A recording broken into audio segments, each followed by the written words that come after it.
CreepyCorner stories. Hey everyone, welcome back to CreepyCorner stories. You know, diving into the dark web is always risky, but sharing these stories with you makes it worth it. I'm curious, where are you watching this from right now? Let me know in the comments below. I noticed that these kind of stories hit differently depending on where you are. It might make the experience a little creepier. So tell me, are you watching from the safety of your home or somewhere less secure?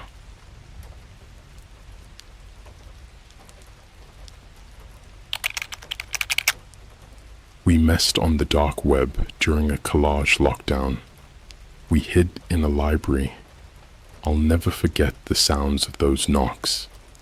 Alright, so I don't even know where to start with this. I've been debating posting it for a while now, because honestly, it still messes with my head. But I keep seeing those dark web stories all over YouTube and Reddit, and I swear most of them are fake or watered down. What happened to me and my friend was real, too real, and it wasn't just creepy emails or someone mailing you a weird doll or some random masked guy standing across the street. This story gets dark, but not in a blood and gore kind of way. It's the type of thing that makes you double check your windows at night and never, ever open up the Tor browser again. This all started back in late 2020 during the height of the pandemic. I was a sophomore in college, stuck on campus because I couldn't go home. My roommate Marcus was in the same boat. The university was in a weird half-lockdown mode. No in-person classes, dining halls were shut down, and we couldn't leave campus without approval. They even shut down half the dorm buildings and forced everyone into clusters, like we were in some messed up survival game. It was boring, like soul-sucking boring. Most nights we'd just sit in our tiny dorm room, eat microwave ramen, scroll through TikTok, and play Valorant till 3 a.m. That's when Marcus brought up the idea of exploring the dark web. I'm not gonna lie, I thought it was just another dumb late night idea at first. Like ordering a bunch of McDonald's Happy Meals just for the toys, or trying to summon Bloody Mary in the dorm bathroom. But Marcus was serious. He'd seen some video on YouTube, one of those animated horror channels where the characters always have the same dead expression and shaky voices. You know the ones. In the video, some kid goes on the dark web and ends up finding a hitman for hire site. It was obviously fake, but Marcus was obsessed. He already had the Tor browser installed, and he even showed me how to use a VPN. He said we wouldn't actually buy anything or talk to anyone, just browse around, like digital window shopping for psychos. It started off harmless enough, just weird-looking pages with endless scrolling and broken links. Half the sites didn't even load. There were red room forums that were obviously scams, sketchy Bitcoin casinos, and these forums with names like Cicada Street, MeetNet, and the Feathered Circle. That one stuck out to me. The logo was just a drawing of a bird with no eyes. We stumbled on a chat room. I don't remember the exact URL, but it was one of those ones that ends in .onion and looks like a keyboard smash. The site had a black background, and at the top it just said, "Welcome to the listening post." There was no menu, no about section, just a massive chat window with maybe 20 users active. Everyone had creepy usernames like Owlwatcher, 33, Nocturne Signal, and Shh. I remember typing something stupid like, "This site real?" And someone replied immediately, "You're already here." That's when I should have closed the laptop, but Marcus was loving it. He typed back something like, "What's this site even for?" And another user responded, "To hear the knocks." That gave me chills, not even joking, like the kind that crawl up your spine and make your ears ring. A second later, someone sent a link in the chat. F3 THC4 YXZ2 6 OB12.onion/room 47, and the message just said, "If you want to listen, go here." Marcus clicked it before I could say anything. The page loaded into a black screen with a single audio player in the middle. No play button, no volume control, just a looping waveform. Then, out of nowhere, it started playing. The sound was hard to explain. It was like a rhythmic knocking. 4 knocks, a pause, then 3 faster ones. It repeated over and over like a pattern. Not wood knocking either, more like knuckles on metal. Then behind it, you could hear something like static, or maybe whispering. But if you turned the volume up too high, it just got distorted. We both just sat there staring at the screen. Marcus was completely zoned in. Then he said, "Dude, that knocking, I swear I've heard it before." I was like, "What are you talking about?" He shook his head. "No, seriously, like in real life. It sounds like the knocking from the library. You know how when we're in the stacks and sometimes you hear those weird clanging noises?" I did know. The library on campus was old, like built in the 50s, and the top floor was always cold and abandoned. A few students claimed it was haunted, but I'd always thought it was just the pipes or some maintenance crew. But now, hearing the same pattern from a sketchy dark web chat room, I was not okay with it. I closed the tab. Marcus got mad and reopened it. I closed the whole browser and told him to chill. That's when we heard it. Knock, knock, knock, knock. Pause. Knock, knock, knock. Coming from the wall. Not the door. The wall. Our dorm room shared a wall with a maintenance closet. No one was ever in there. It had been locked since we moved in. But that sound, it was exactly the same as the one from the audio file. Marcus froze. I could tell he thought I was messing with him, but the color had completely drained from his face. We both just stood there, staring at the wall. I even held my phone up to record, but right as I hit the button, it stopped. No more knocking. No sound at all. Just dead silence. That night, neither of us slept. We left the lights on. Marcus kept refreshing the dark website, but it was gone. The page wouldn't load anymore. And the original chat room? Totally empty. All the usernames were offline. But that wasn't the worst part. The next day, campus security sent out an email. One of the janitors had gone missing. He was last seen near the library basement. And later that week, we heard the knocking again.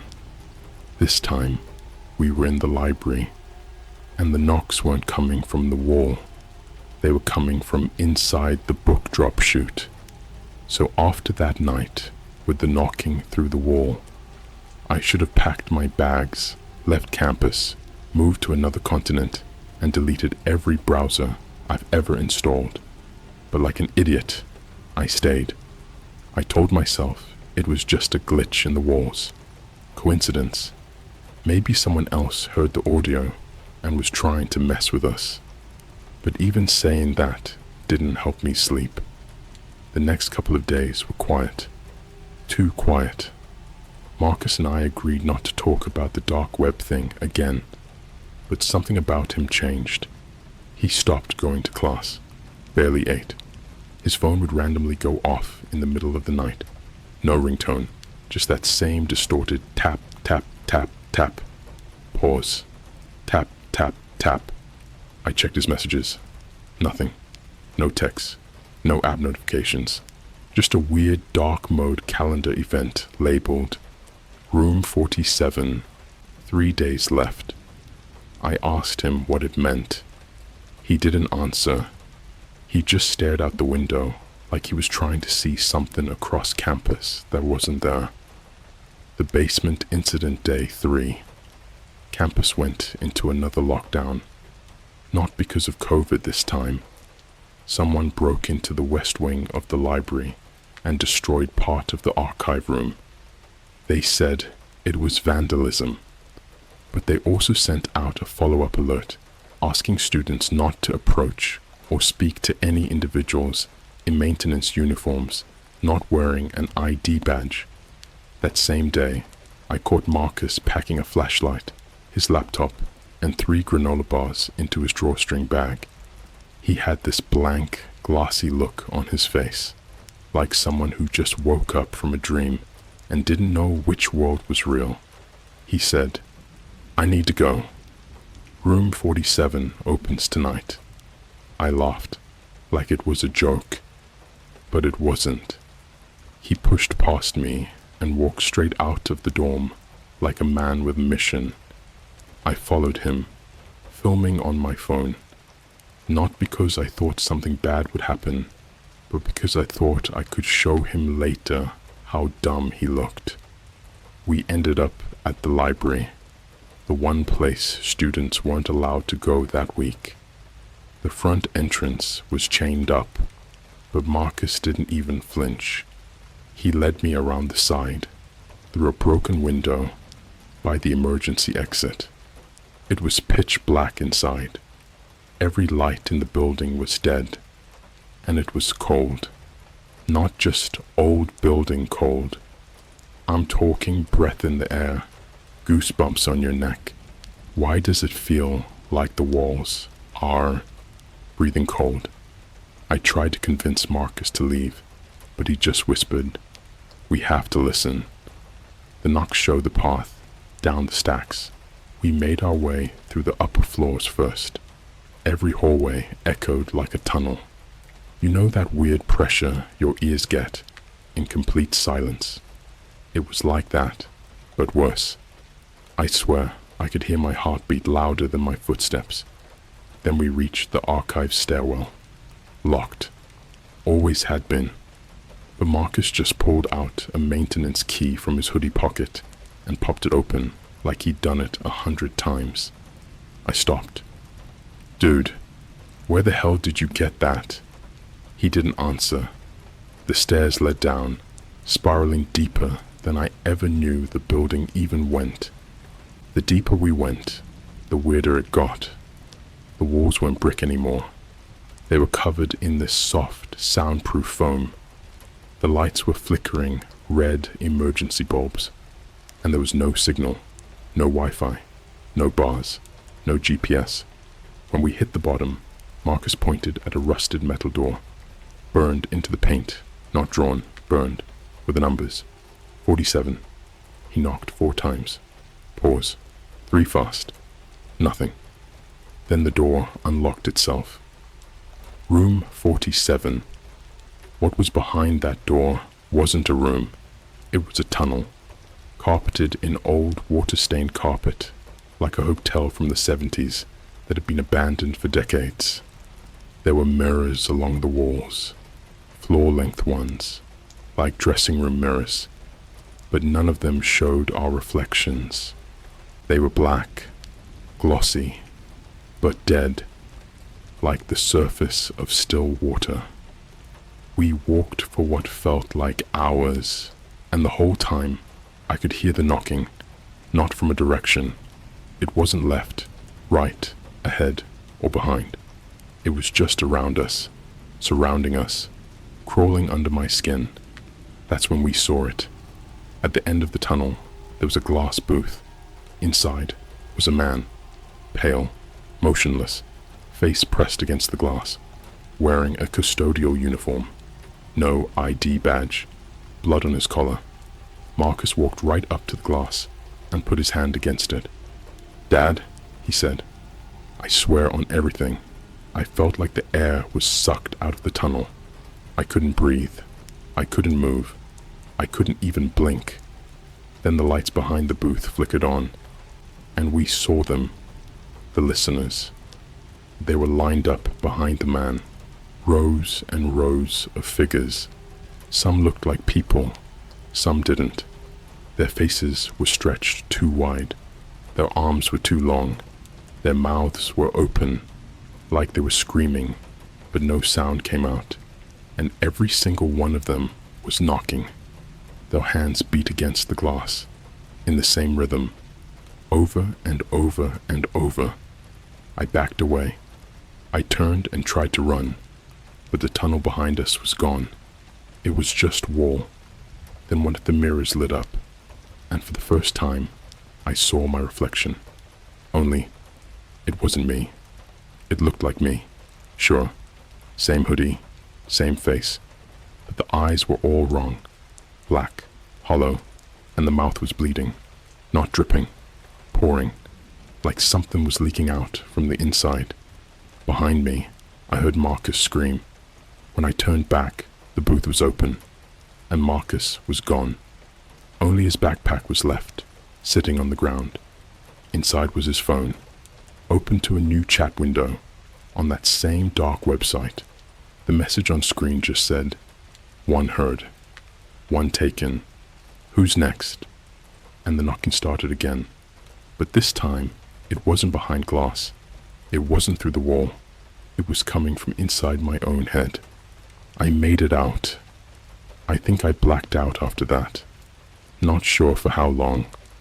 When I woke up, I was in the dorm stairwell, bleeding from my nose, both knees scraped raw, a Marcus bag sitting next to me, like someone placed it there gently. Campus security found me an hour later. They said the library hadn't been entered in days, said the stairwell we used didn't exist. No footage, no proof, no Marcus. They chalked it up to a panic episode. Told my professors I was under emotional strain. I got moved to another dorm. The university sent an official email to students. Due to unsubstantiated rumors, we are temporarily closing off library access until further notice. Please do not engage with anonymous content claiming to be related to the event. Violators will face expulsion, but I wasn't the only one who heard the knocks. Other students started talking about them, in the showers, in the vents, behind their laptops. The same pattern. 4 slow, 3 fast. One girl claimed she saw her dead sister on her Zoom call. Another guy said his TikTok for you page was just black videos with tapping sounds. One video even had a caption, "Your mirror isn't broken. Just listening. I haven't seen my reflection in 3 weeks. Every time I try, my face is almost right, but the mouth doesn't move when I talk." Last night, someone slipped a note under my dorm door. No name, no handwriting, just printed block letters. Room 47 isn't in the building, it's in you. And this morning, my phone woke me up. No ringtone, no alarm, just a single audio file sent via Bluetooth. It was called knock.mp3. When I hit play, I didn't hear knocking. I heard Marcus screaming, and then a voice, my voice, whispering, "I'm almost out." This is where it stops being just a story. What happened next made me realize Room 47 doesn't just take people, it replaces them. I wish I could say things got better after that. I wish I could say Marcus came back. I wish I could even say I forgot what his scream sounded like through a glass tunnel lined with things that weren't human anymore. But the truth is, since that night in the library, I've stopped dreaming completely. It's not that I'm not sleeping, I am. But when I wake up, there's nothing. No memory of rest. Just black. Flatline black. Like I'm powering off every night. I've started checking the mirror every morning now. Obsessively. Just to make sure it's still me in there. But the reflection doesn't blink when I blink anymore. It watches. It started with the video. So, about 2 weeks after Marcus disappeared, I got added to a group chat on WhatsApp. I didn't recognize the number, and it wasn't saved under any name. The title of the chat was /the fourth face / I didn't want to open it. Not after everything, but curiosity is a disease. When I did, there were only 2 messages. One was a 23-second video. The second was a text that said, "You never left room 47. I swear to you, on everything, that video broke a piece of my mind." It starts with someone recording in a Starbucks. Real chill. People standing in line, typing on laptops. Just background noise and soft lo-fi playing over the speakers. It could have been anywhere. But then the camera turns and I saw myself, just sitting there, drinking something. Same hoodie, same hands, same scar on my left eyebrow. But I don't remember being there. In fact, that wasn't me. Because the moment the camera zooms in, the face starts glitching, like how a corrupted file starts warping pixels. But this wasn't digital. This was organic. The mouth started twisting too wide. The skin started to ripple, like something was trying to break through it from underneath. The eyes rolled completely black. Then the knock pattern started, but it wasn't in the audio track. It was coming from behind my wall, right then, in real time, while the video was playing. The profile that shouldn't exist. That same night, I opened TikTok, just trying to drown out the sound with something dumb. But every time I scrolled, it glitched. And I don't mean the app lagged. I mean the videos kept repeating. Same guy talking, same sound, same distorted voice, saying, "Show them your fourth face. Let them in. Let them wear you." I thought I was hallucinating, thought I was losing my mind. So I screen recorded it and sent it to a friend I trusted from back home, Nate. He called me immediately, voice shaking. "Bro, what the hell did you send me?" "What do you mean?" I asked. "That video? It's not just looping. Your face changes every time. It keeps getting worse, like it's rotting." Then he paused and said something I'll never forget. "Dude, there's someone standing behind you right now. Turn around." I turned. Nothing. I told him it was probably just a lighting glitch or whatever, but he didn't respond. The line went dead. 5 minutes later, I got a Snapchat from him. Just a blurry photo of his phone screen. On it was a TikTok account that had just followed him. At room 47_lives, the profile pic, a selfie of me, smiling, but my mouth was split up to my ears, and my eyes were completely white. The bio said, "He let me in first." The funeral stream. 3 days later, someone from campus posted in the student Discord. It was a screenshot of a live stream happening on a dark website called The Feathered Circle. That name again, from before. The place with the eyeless bird logo. The stream had no title, just a thumbnail of a coffin. Inside, a body, wrapped in plastic. And the username, streaming it, Nocturne Signal. Sound familiar? It was one of the people from the original chat room we found that first night on the dark web. People thought it was fake. ORG stuff. Viral marketing. But I knew better.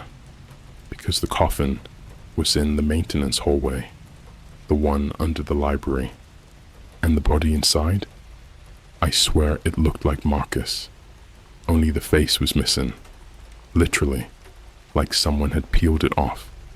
And underneath the skin, there was something else. It didn't look human.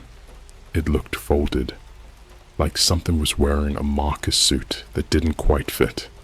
Someone commented under the stream, "First face, gone. 3 to go. The hallway that shouldn't exist. I left campus the next morning. Said I was going home for a family emergency. Lied through my teeth. Didn't care. But even after I left, things followed me. I stayed at a random hotel outside of Chicago. Not a Motel 6 or anything sketchy. A nice place. The kind with fake fireplaces and free lemon water in the lobby. First night there, I go down to the ice machine on floor 3. The hallway feels longer than before. I keep walking, and I swear the carpet changes under my feet, from red to green, then to that same brown and yellow pattern from the room 47 tunnel.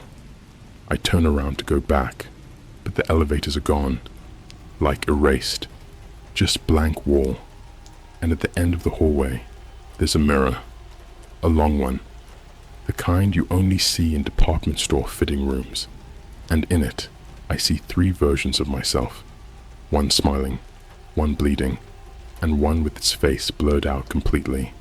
They knock, all 3, 4 slow, 3 fast, then the glass cracks, the girl in the phone store. I needed a new phone. My old one kept getting new contacts added with names like Listen From Inside and Whose Eyes Are These? So I go to a T-Mobile downtown. Normal looking girl behind the counter, maybe 20, pink hair, nose ring. I tell her I need to switch phones and numbers. Fresh start. She smiles, says, sure. While she's doing the transfer, I notice she's shaking, hands trembling over the keyboard. She finally looks up and says, hey, I probably shouldn't ask this, but have you ever been to room 47? I freeze. She leans in and whispers, I saw you there once, in a stream. Your eyes were wrong. She backs up, starts crying, full on sobbing. She drops my phone, says she's sorry. Then she reaches under the desk and pulls out a mirror shard. Not a knife, not scissors, a broken mirror piece, and says, they said I'm next if I don't bring another face. I ran, didn't even take the phone. That night, her name was in a local news article. She'd been found dead in the store bathroom. Her face had been cut off, not mutilated, not slashed, cleaned, like a mask removed. I can't prove it. I know what this sounds like. I know you think I'm crazy, but I've recorded what I can. I've saved screenshots. I've backed them up offline. Every new mirror I see now, every elevator door, every black screen, every dark window at night. I can see the 4th version of me watching, not copying, not mimicking, waiting. For what? I don't know. But last night, my phone buzzed. New calendar invite. No sender. Just a title. Final knock. And the date, October 31st. Time, 3:33 a.m. Location, your closet.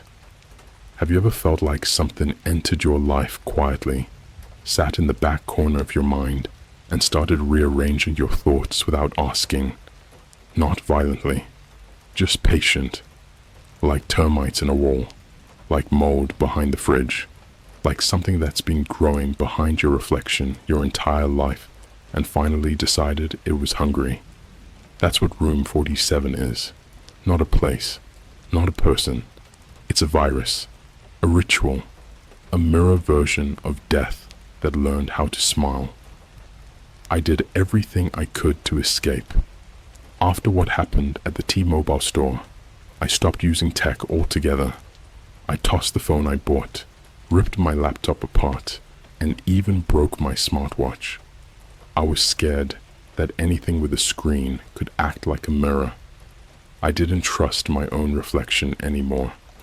I lived off the grid, cashed out what was left of my student aid, and got a room in this run-down rental cabin 3 hours from anything. The kind of place that doesn't even show up on Google Maps unless you zoom all the way in and squint. I stayed inside. No mirrors, No glass, no metal. I used tinfoil to cover anything remotely reflective. My only light source was a single, busted oil lamp I found in the storage shed out back. And still, it found me. The knock calendar. It started small, scratching in the walls at night. But it wasn't rats. I checked. I opened every vent. I pulled down insulation. Nothing. Then, on October 30th, the night before the date marked in the calendar invite, something appeared on my cabin's wooden floor. Not placed there, like a physical object. I mean carved into the wood. It just appeared, burned into the floorboards, scorched with precision. 3:33 a.m. Let us wear you. I didn't sleep. I stayed up watching the only surface I couldn't hide. The closet door. I nailed it shut, taped it shut, pushed a dresser in front of it. And still, at exactly 3:33 a.m., I heard it. The knocking, but not from the closet. From inside my head, like someone was pressing bony fingers against the back of my eyes. 4 slow taps. A pause. 3 fast ones. I screamed, bit into my hand just to hear something real. I passed out. The return of Marcus. I woke up outside. Not outside the cabin. I mean in an alleyway behind a Best Buy in downtown Detroit, 3 states away, with no memory of how I got there. No car, no wallet, no ID, but my hands were clean. Too clean. Washed with something industrial. My fingernails were bleeding, like I had tried to claw something open. Then a woman screamed. I turned around and saw her pointing at me. Security came running. They pulled me into the store, held me down until police arrived. I thought I was being arrested, but the cops weren't there for me. They were there for Marcus, because that's who they thought I was. They showed me a photo, grainy CCTV footage of someone breaking into a morgue a few hours earlier, dragging a body out in a duffel bag. The footage was time-stamped, 3:33 a.m. The face in the footage was mine, or Marcus's, or something in between. The body that was stolen, it was me. At least, it looked like me, but wrong. Too tall, arms too long, skin pale, waxy, stretched too tight over the skull, as if something grew into it instead of being born. They found the body dumped on a bus stop bench across town later that day. The face had been removed. Again, the hotel elevator game. After the police let me go, I went back into hiding. Ended up squatting in a half-condemned hotel in Ohio. One of those places you only hear about in obscure urban legends. Yellow wallpaper, flickering lights, the kind of place where the staff never blinks. I was desperate for answers, so I tried something called the elevator game. I had read about it online. Some urban myth where you go to certain floors in a specific order and end up in a different world. A shadow realm or whatever. Seemed stupid before. Not anymore. This hotel had the exact number of floors needed. I followed the steps. 4th floor, 2nd, 6th, 2nd, 10th, 5th, 1st, then back to 6. When the doors opened, the hallway was completely silent. No buzzing lights, no pipes, just silence. But there was something moving. A mirror at the end of the hallway, but it wasn't glass. It looked like water held vertically, rippling and thick, but not spilling out. And something was climbing out of it. It had no face, just a blank oval of skin. It moved with a twitchy, insect-like rhythm, like a man pretending to know how a human body works. It didn't chase me. It didn't run. It just watched me leave. The inversion ritual. I met a guy online who called himself Knock 7. Like the knocking, get it? He claimed to have escaped room 47 and survived. We FaceTimed once, but his camera was always dark. He said the key to surviving was to perform what he called the inversion ritual. He said, if room 47 takes your face, take it back before they finish growing inside it. He walked me through it. Find a mirror that's been covered for at least 47 days. Uncover it at 4:47 a.m. on Halloween morning. Stare without blinking. If your reflection moves before you do, stab it. He warned me that if I failed, it would climb through. So I tried. I found a covered antique mirror at a thrift store and waited. I stayed awake for 2 days straight. Then, at exactly 4:47 a.m., I uncovered it. My reflection didn't move. At first, then its head tilted. Not a natural tilt.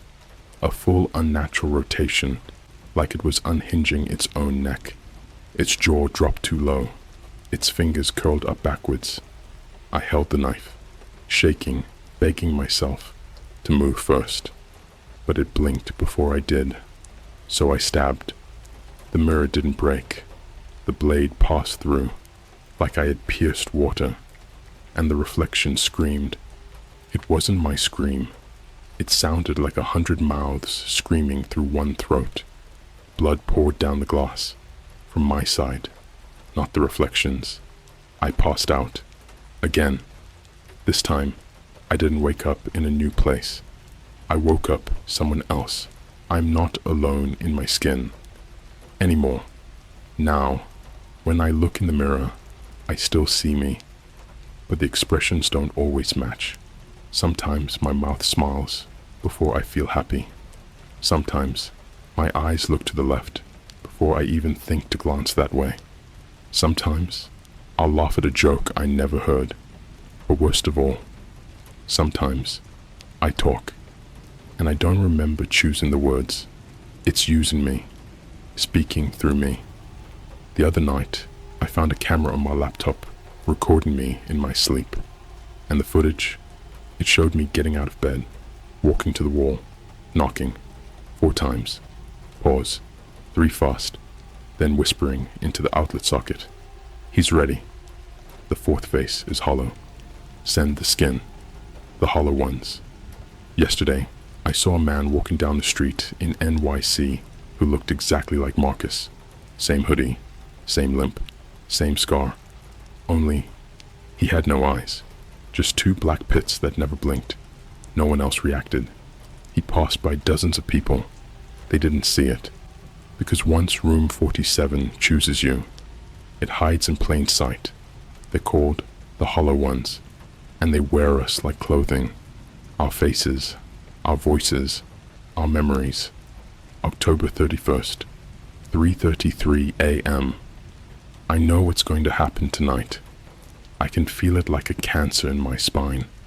Something's waiting in my closet, not behind the door, inside the walls. It's been listening for years. It's memorized my footsteps. It knows the rhythm of my breathing. It's learned how I laugh, how I cry, how I beg. And tonight, it will finish growing. And then it will wear me. So I'm writing this now, for whoever finds it. Because the last message I got said, "You've shown us the 4th face. Now show us the 5th.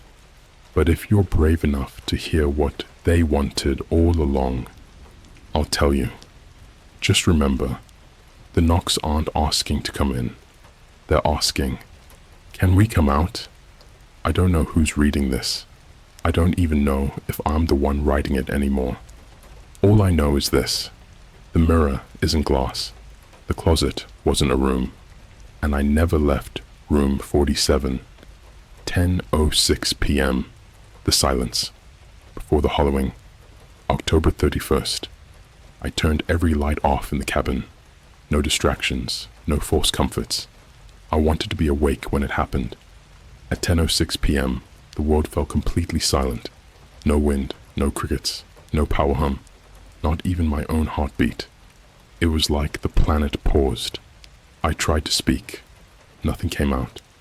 My voice had been muted. That's when I heard the breathing. Not mine, not close. Inside the walls.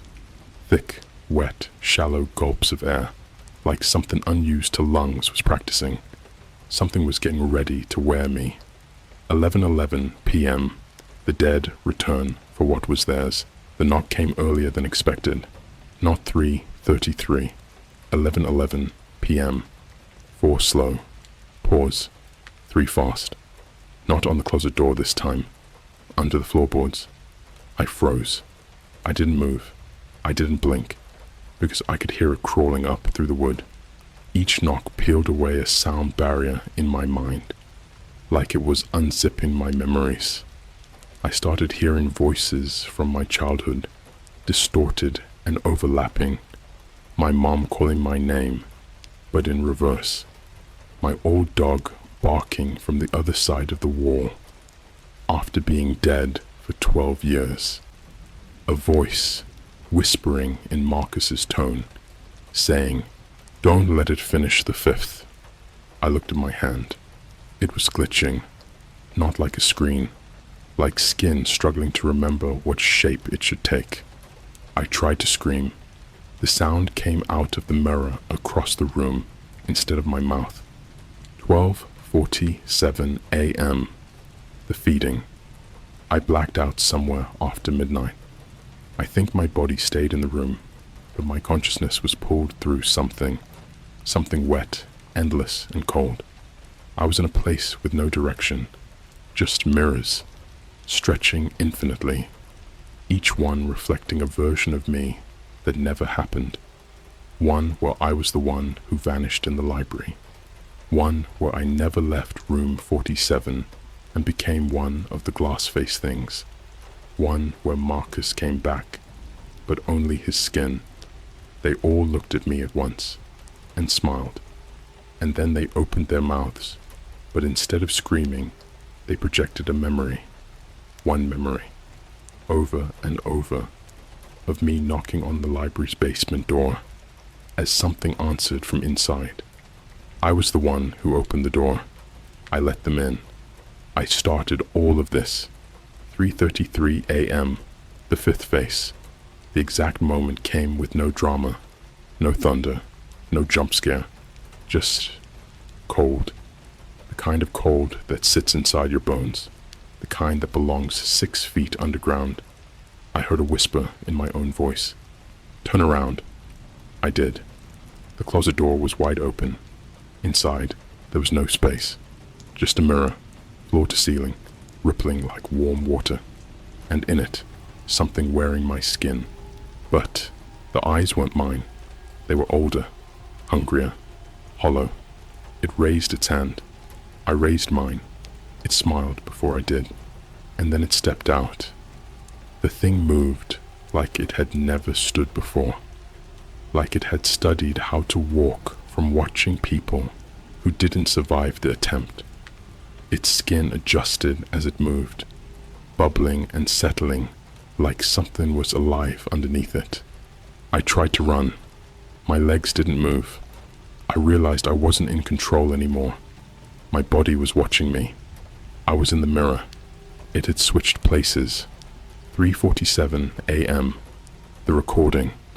I woke up on a live stream. I was standing in front of a live camera inside a room covered in reflective surfaces. Phones, tablets, laptops, mirrors. All of them showing the same feed. All of them watching me. A chat scrolled violently beside the stream. I couldn't read it. It was in some twisted alphabet. Backward symbols, numbers with mouths, glyphs that screamed when I looked at them too long. One message translated on its own. The 5th face has been fed. Let the 6th knock. I was broadcasting myself. But I didn't have a face anymore. Just a mouth, stretched across where my eyes should have been, and a pair of hands growing out of my jawline, twitching. 4 a.m. The replacement cycle. My phone, the one I destroyed, rang. It had no screen, no battery, but it rang. I picked it up, and I heard Marcus, but it wasn't just him. It was me. and the thing that stepped out of the mirror, all speaking in unison. You were never meant to survive room 47. You were meant to deliver. The face is just a doorway. The knock is permission, and you let us in. Again, I looked at my hands. They were black, cracked like porcelain, bleeding something white and warm, not blood, memory. They were draining me. All my thoughts, dreams, fears, being harvested like digital files and fed into something on the other side. I fell, but I didn't hit the ground. I landed in a mirror version of my old dorm room. Only this time, every surface was reflective, and all of them were watching me from the other side. The truth they never let you tell. There's no ending. Not really. Once you've heard the knock, you're in the sequence. You don't leave room 47. You become it. It wears you like a jacket. It speaks through your smiles. It learns how to laugh with your voice, how to cry with your memories, how to beg with your pain. That's what the dark web was.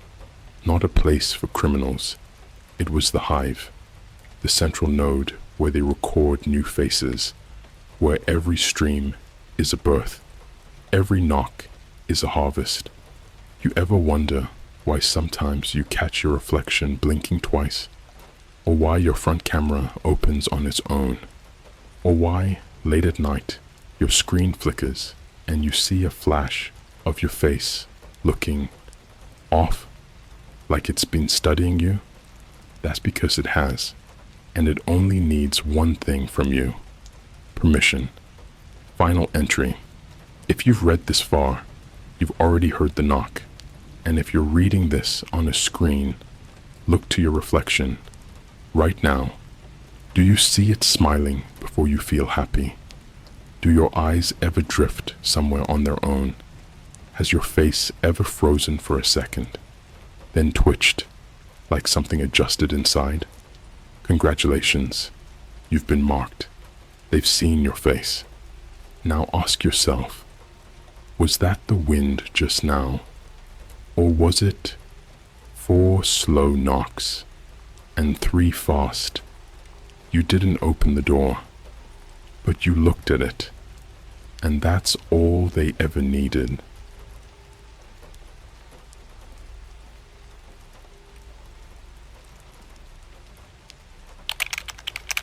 I hacked into a smart fridge and found a secret dark web link.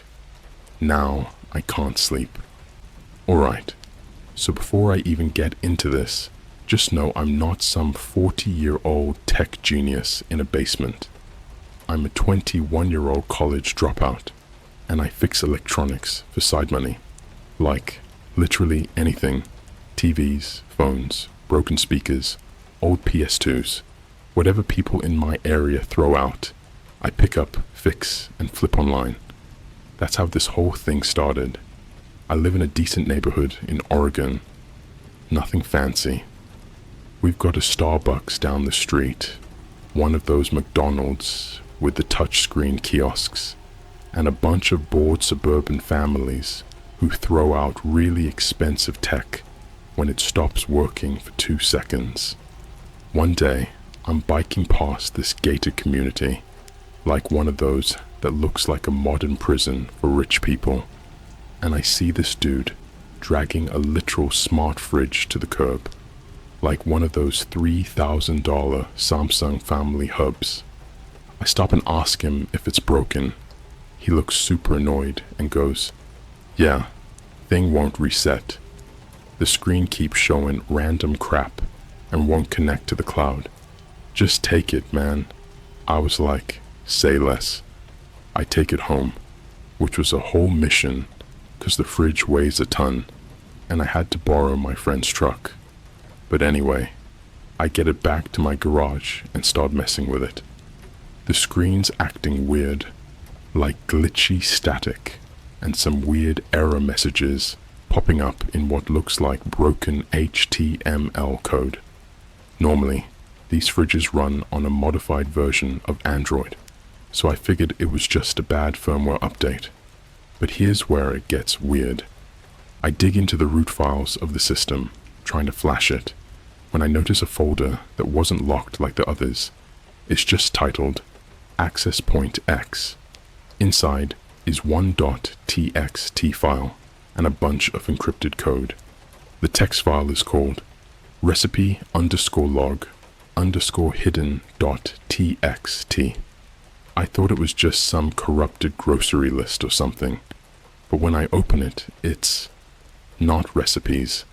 It's a bunch of random links, followed by IP addresses and timestamps. One of the links ends in .onion. For those of you who don't know what that means, that's a dark web link.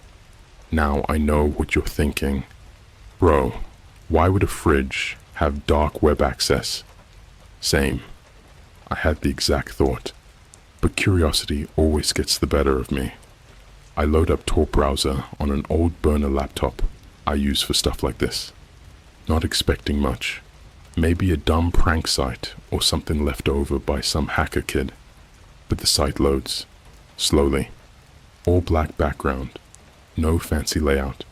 Just a white blinking cursor at the top and one line of text. Welcome back. Would you like to continue from your last session? What session? I never even visited this before. Now I'm officially creeped out, but I type yes, because of course I do. The site doesn't refresh or anything. The cursor just blinks a few times, and then text starts appearing on its own, like someone's typing live. User 337. Location confirmed. Fridge compromised. User 008. Proceed with observation. User 112. Target proximity within range. Recording enabled brother. At this point, I full on Alt+F forward the window, shut down the laptop, unplugged everything, and just sat in silence in my garage. I swear I could feel my skin crawl. The weirdest part? When I turned around to check the fridge screen again, it had changed. There was no more static, no broken UI. It was a live video feed from inside someone's house. The kitchen looked modern, minimal, white counters, grey backsplash, a coffee mug on the island. Then a man walked in wearing a grey hoodie and pajama pants. He looked totally normal, just scrolling on his phone, sipping coffee. And I realized I recognized him. Not, like, personally, but I'd seen him before. This dude was in a viral TikTok that blew up last year. He was the home automation guy who gave tours of his fully smart house. The caption on the video was like, "My fridge tells me when I'm sad, George Smart Life." I remembered it because it was kind of hilarious. Now I'm watching him in real time through his own fridge. I yanked the power cord out of the wall and just sat there, breathing heavy. My heart was pounding. I hadn't even done anything illegal. I didn't hack into a Pentagon server or something. I literally just opened a file on a busted smart fridge. So how the hell did this happen? Why was that fridge even connected to a dark web node? And who the hell were those users? I couldn't sleep that night. Every sound felt louder. Every shadow looked darker. I kept checking my laptop for any weird connections or background apps running. Nothing. But then, right around 3:47 a.m., my phone buzzed. One notification. No app name. Just a plain text message. "We see you too. Let me get this out of the way right now." I should have thrown the fridge out, smashed it, burned it, dumped the pieces in 10 different rivers. But I didn't, because part of me wanted to know. When you see something that's impossible, your brain doesn't just move on, it clings to it, like a tongue on a frozen pipe, painful, stupid, and stuck. So yeah, after I got that message, "We see you too," I did everything you'd expect, wiped my phone, Factory reset the laptop, ran a VPN through a VPN through another VPN. I even put electrical tape over all my cameras, which I used to think only paranoid freaks did. Now I'm that freak, but something still didn't feel right. 3 days go by. I'm not eating much, barely sleeping, just watching, paranoid as hell. And then, like some cruel cosmic joke, my own fridge starts acting up. Not the smart one. My actual, normal, dumb as hell refrigerator I've had for years. No Wi-Fi, no touchscreen, just plastic and cold air. It started beeping. Not a normal beep. Not like when the doors left open. This was rhythmic, repetitive, deliberate. It would beep 3 times. Pause. Then 4. Then 1. Then pause again. Almost like a pattern. So I did what anyone with too much time and too much anxiety would do. I wrote it down. 3, 4, 1. I googled it. It matched something called tap code, used by prisoners in solitary to communicate. I decoded it. The message was just one word. Run. That's when I heard a knock. Not on my front door. On the garage door. The one where the smart fridge still sat. Unplugged. Dead. Gathering dust. I froze. It knocked again. 3 soft knocks. Then silence. Then something even worse. A dragging sound. Like someone running their fingernails across the metal panels. No footsteps. Just dragging. I couldn't move. Couldn't think. I just crouched there, holding a kitchen knife, like I even knew how to use it. The dragging stopped. Then, my phone lit up. A new notification from the Notes app. I didn't open it. I didn't need to, because the preview was enough. We fixed your fridge. You ever feel your soul try to leave your body? That's what it felt like. That little smiley face broke me more than any horror movie or ghost story ever could. And then, swear to God, the power in the house flickers. Just once, but enough to make all the appliances reboot. And the dead fridge? It turns on. No cable, no outlet. Just that cold blue glow coming from its screen like a tombstone in a graveyard. And it's not showing recipes anymore. It's showing me, Liv, from behind, in my kitchen. I spun around so fast I nearly slipped. There was no one there. But on the screen, a hand, on my shoulder. I ran, didn't grab anything. Not my laptop, not my wallet. Just keys and instinct. I crashed at my friend Cal's place that night. He's the only one who doesn't ask questions. He's also the only person I trust who doesn't have any smart devices. No Alexa, no Ring doorbell, no smart lights. He still uses a flip phone, which at this point made him my hero. But I couldn't sleep there either. Not because of nightmares, because of sounds. At 2:13 a.m., we heard tapping at his window. He lives on the 3rd floor. We didn't look. We just sat there in the dark, like statues, until it stopped. The tapping lasted 41 seconds. I know, because I counted. I didn't blink the whole time. The next day, I go back to my house. I don't even go inside. I just sit across the street in Cal's car with binoculars like I'm in some low-budget spy movie. And I swear, someone's been inside. The living room curtain is slightly moved to the left. My shoes are arranged differently by the door. And my bedroom light is on. The cops wouldn't believe me. I knew that. What was I gonna say? Hey, someone broke into my house and reprogrammed my haunted refrigerator. Yeah, no. So I went to the only place I hadn't checked, the back end of the fridge's operating system. I borrowed some gear from a hacker Discord I sometimes lurk in.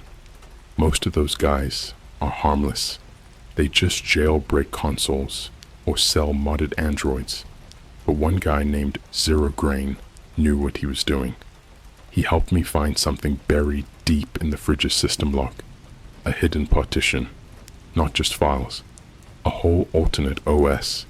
It was labeled Observer 6.7x.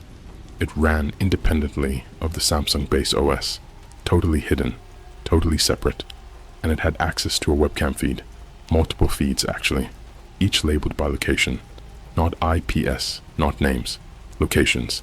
Target Seattle 32, B target London 4F, target Tokyo show 12, a target Portland 09C. That last one, that was me. When I clicked it, the screen glitched for a second, then opened a live feed of my garage from a camera mounted inside the smart fridge. I didn't even know it had a camera, and sitting in front of the fridge, with its back to the camera, was a man, not moving, just sitting, like he was waiting, or listening. He looked tall, pale, his skin almost plastic, like a store mannequin left out in the rain. He had no hair, no shirt, just thin, exposed skin stretched too tightly over long bones. He didn't do anything for 5 minutes, just sat there. Then he turned, not just turned his head. He twisted his entire upper body around, like an owl, and smiled. I slammed the laptop shut. I was sweating like crazy, heart pounding like I'd just run a marathon. I felt like if I looked out the window, he'd be there. That night, Cal and I both stayed up. Around 3:17 a.m., we heard scratching at the front door. We didn't move. We didn't breathe. Then we got an airdrop request from an unknown device. No name, just the default iPhone label. We waited. The request came again and again, then a final time. The file name, lastmeal.move. Cal accepted it. We shouldn't have. It was a 41-second video. The angle was low, like from the floor. You could see someone's feet, mine, sitting on my couch, eating something from a bowl, laughing at something on TV. Then a shadow falls across me, something crawling from behind the couch. It's the same pale thing from the fridge feed, only now it's closer. You can see the way its joints bend the wrong way, the way its arms are too long, and how its mouth never closes, just a wide black smile, like someone carved it into raw skin. At the end of the video, it opens its mouth wider, way past what's human. And the last frame? It starts to lower itself over me, like it's going to swallow me whole. Then static, then black. I haven't been home since. I tried calling the guy who gave me the fridge. No number, no record. I even asked the neighborhood security guard at that gated community if he remembered the guy. He told me something I still can't process. That house hasn't been occupied for over 2 years. Now, I don't know who the hell is watching me. I don't know if it's human or something else, but I do know this. Every night at 3:17 a.m., I still get the airdrop request. Same file, same name, but longer. And I think it's catching up. You don't really understand how fragile your sense of reality is until it breaks. And it doesn't break all at once, like in the movies. It cracks, quietly, like glass under pressure, one whisper at a time. This part of the story is going to sound insane, worse than the other two. I know that, and I don't expect you to believe it, but I need to write it down because I don't think I'm going to make it to part 4. After the airdrop video, lastmeal.move, things started to rot, for lack of a better word. Not just my sanity, not just my body from sleep deprivation. Reality itself felt like it was going sour. People on the street wouldn't look at me. Dogs barked at me like I was made of fire. Streetlights would blink off as I passed under them, every single one, like I was some kind of parasite in the system. I tried to talk to Cal about it. I showed him the files again. He didn't speak for a whole minute after watching the new clip. Then he said something that messed me up way more than the video itself.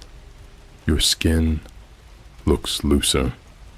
Have you been stretching it or something? What does that even mean? I looked in the mirror for like 10 minutes after that. I didn't look looser. I didn't look stretched. I looked like something wearing me was starting to show through the cracks.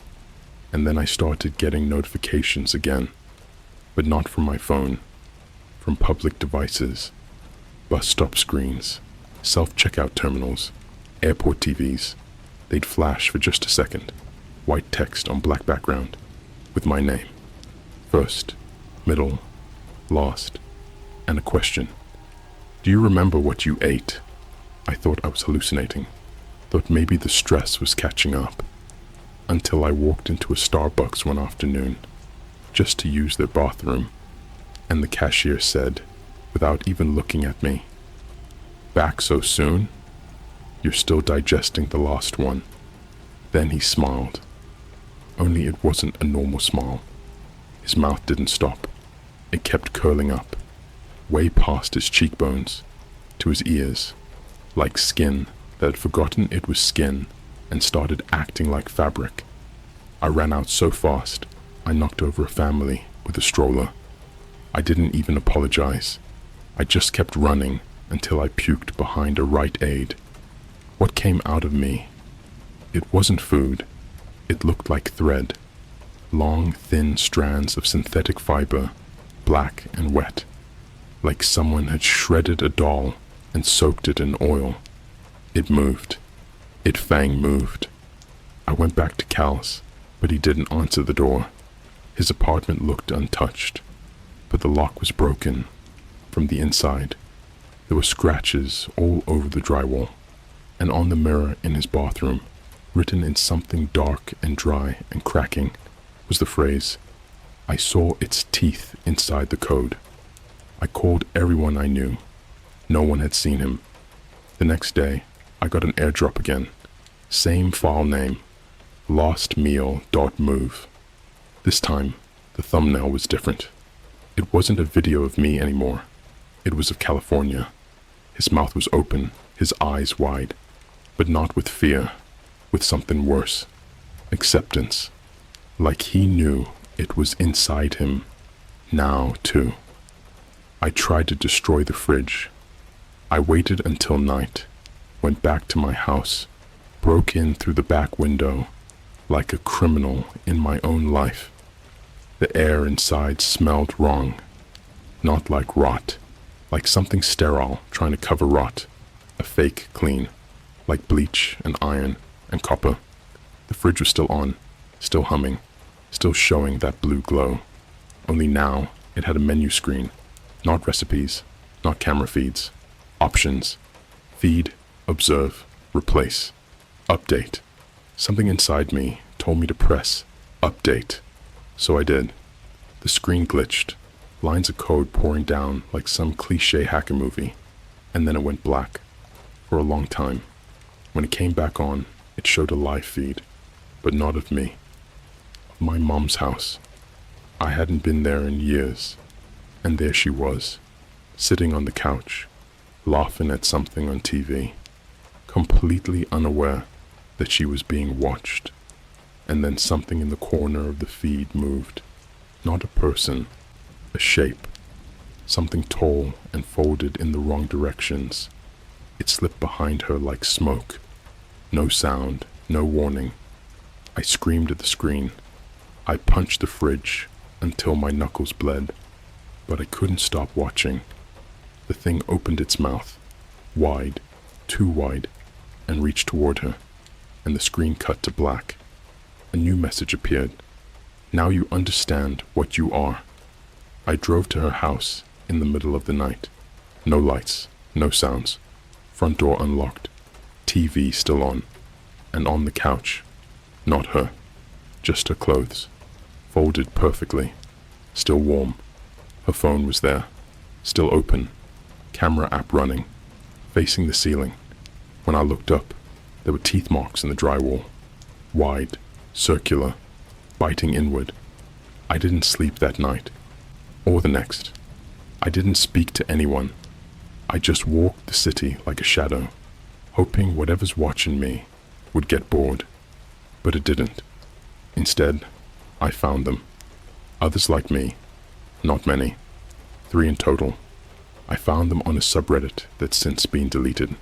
It was called r/fridge eyes.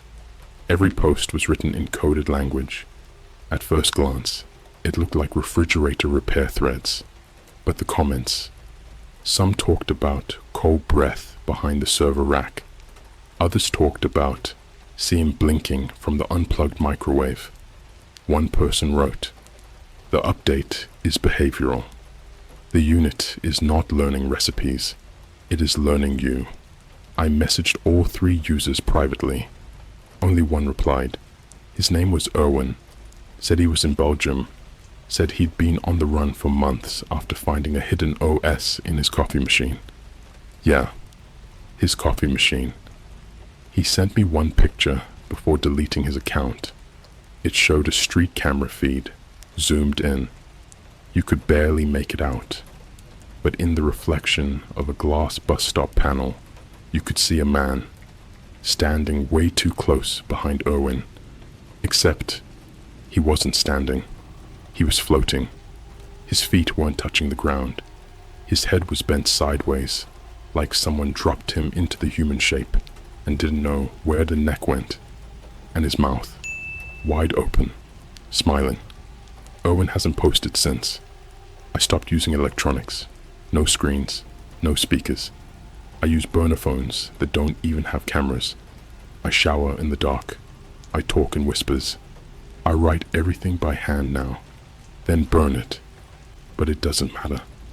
Last night I woke up to a voice inside my mattress. Not under it. Inside. It whispered, "You still belong to the cloud." That was when I realized something I'd been too scared to admit. The update? It wasn't for the fridge. It wasn't for the camera. It wasn't for the system. It was for me. I'm being reprogrammed, bit by bit, line by line. Every time I blink, I see menus. Every time I breathe, I feel code pulling at my lungs. I don't know what I am anymore. But I know this. I'm not the only one. Some things aren't meant to be read, not because they're forbidden, not because they're encrypted, but because they weren't written in words meant for people. And yet, I read them anyway, because curiosity is a knife that keeps cutting even after it's already hit bone. 3 nights ago, I found a USB drive. It wasn't mine. It was lying inside the hood of my hoodie, tucked into the lining like a parasite that had been sewn in by hand. The hoodie was hanging in Cal's closet, the one I swore I burned after I left his place. But there it was, perfectly clean, no smoke smell, no dust, just that too smooth fabric that makes your fingertips itch, like skin that wasn't washed, just wiped. The USB had no label, no markings, not even a brand, just a rough surface, like someone scratched it with sandpaper or teeth. I plugged it into my last surviving burner laptop, using gloves.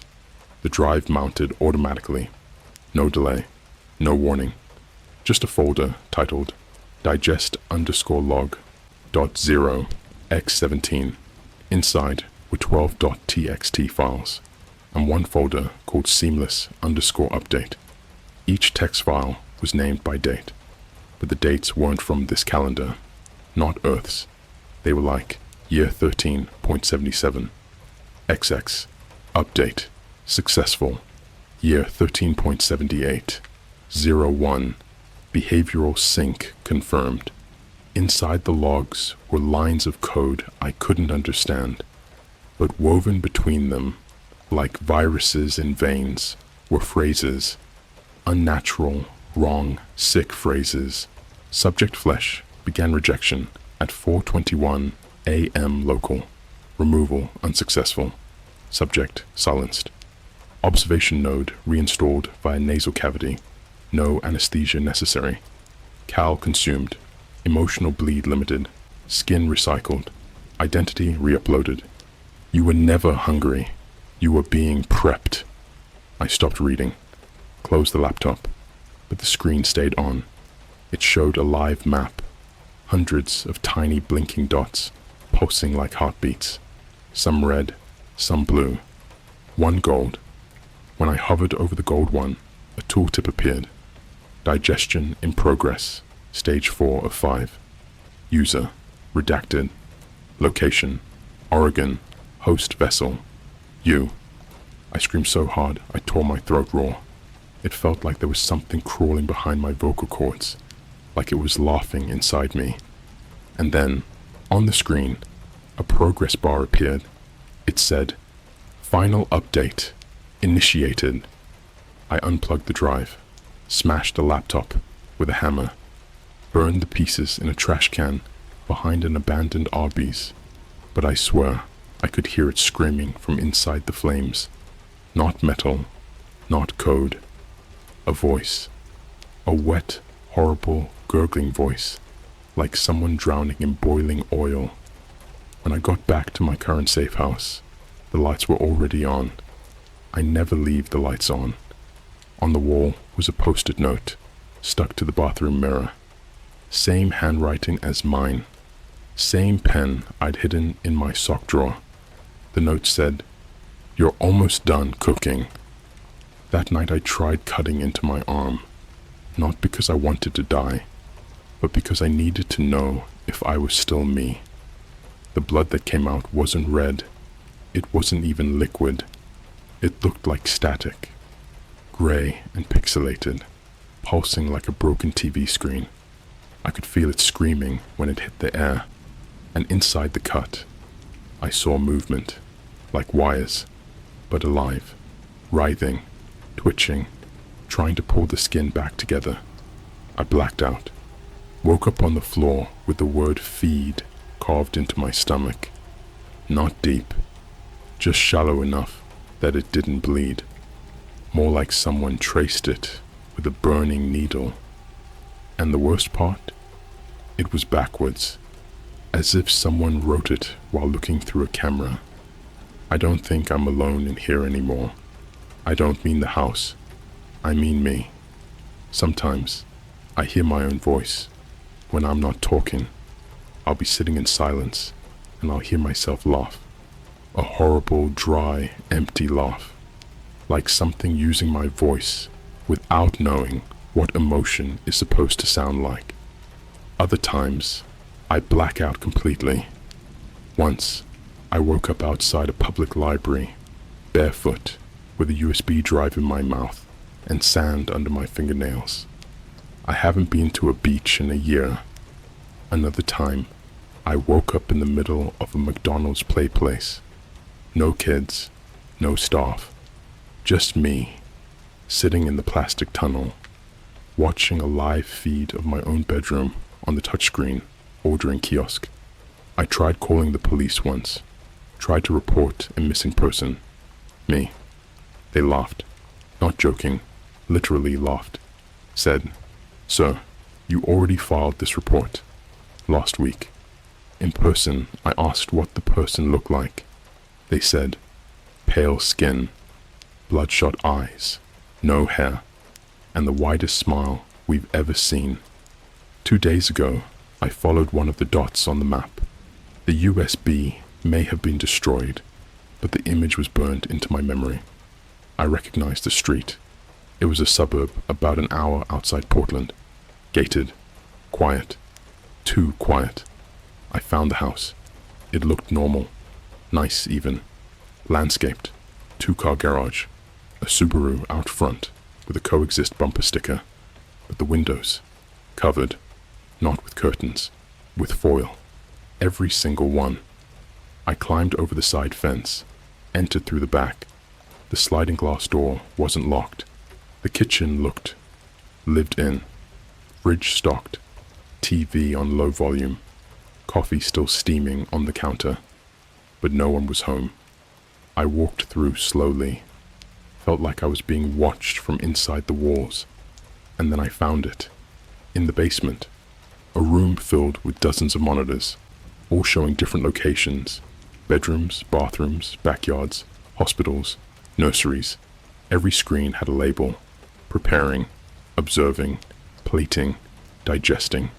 And one, just one, was labeled rejected. I stared at it. The feed showed a man sitting on a chair in a dark, windowless room, naked, skin hanging off his bones like wet cloth. His face was stitched into a smile, literally, thread from ear to ear. He looked into the camera and mouthed the words, "Too late for you." Then the feed cut to black. I turned to run, but someone was standing at the top of the stairs, not moving, just twitching. Their arms bent the wrong way, their necks snapped sideways, like a broken coat hanger, but they stood, balanced, smiling, and in their hand was a Samsung smart fridge screen, detached, still glowing. They held it out to me. The screen said, "Update complete." I woke up in my car, parked behind a mall. My skin felt tighter. I checked the mirror. My eyes were the wrong color. Used to be green. Now they were gray. Flickering. I think I'm not being consumed. I think I'm being replaced. One line of code at a time. One smile at a time. One update at a time. And there's one last thing. I got a text message last night. No number. No sender. Just a photo. It was me, standing at the foot of a stranger's bed, grinning, holding a fork, and at the bottom of the photo, a caption, "You're tonight's special." I can't tell if this is the end or the beginning. All I know is I can feel it now, under my skin, behind my eyes, inside my thoughts, like something coiled has finally unwrapped and stretched its limbs inside my skull. This isn't a story anymore. This is the transmission. And if you're still reading this, it's too late for you too. Let me take you back, not years ago, not to some childhood trauma or broken memory, just 6 hours ago. That's when I realized I hadn't been living in the real world for a while now. It started with the reflections, mirrors, car windows, sunglasses, phone screens. Anything reflective began lagging. I'd blink, and my reflection wouldn't. I'd move, and it would smile. I stopped looking in mirrors, stopped trusting windows, but the reflections kept watching me, kept whispering things I hadn't said yet. I visited an old cyber cafe near the outskirts of town.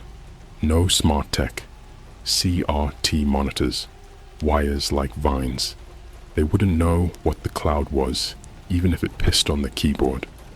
But when I walked in, every monitor turned on at the exact same time. No welcome message, no login screen, just this. You were not the first host. You will not be the last. We are hungry for the ones who look into the darkness and don't look away. Then every monitor started displaying my face. Not the face I see, the one from the video, pale, hollow, smiling, mouth stretched wide enough to show a second row of teeth behind the first.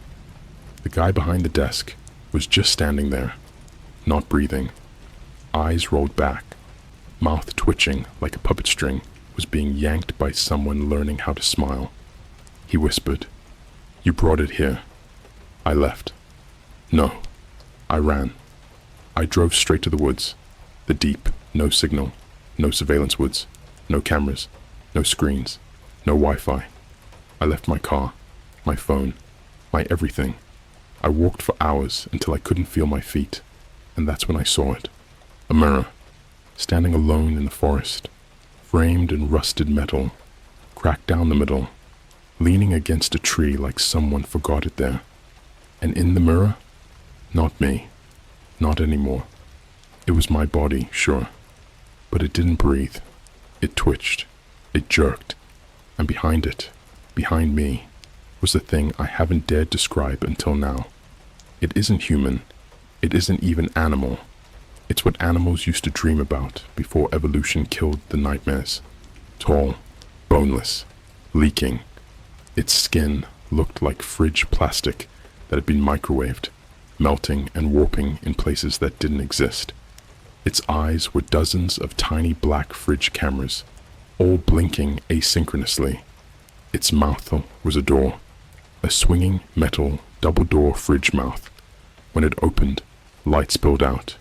Not warm light, not divine light, the light of surgical rooms. White, empty, cold, like something holy had been corrupted. Inside were drawers, human-sized drawers, stacked, labeled, numbered, and each time it blinked, I remembered something I never lived.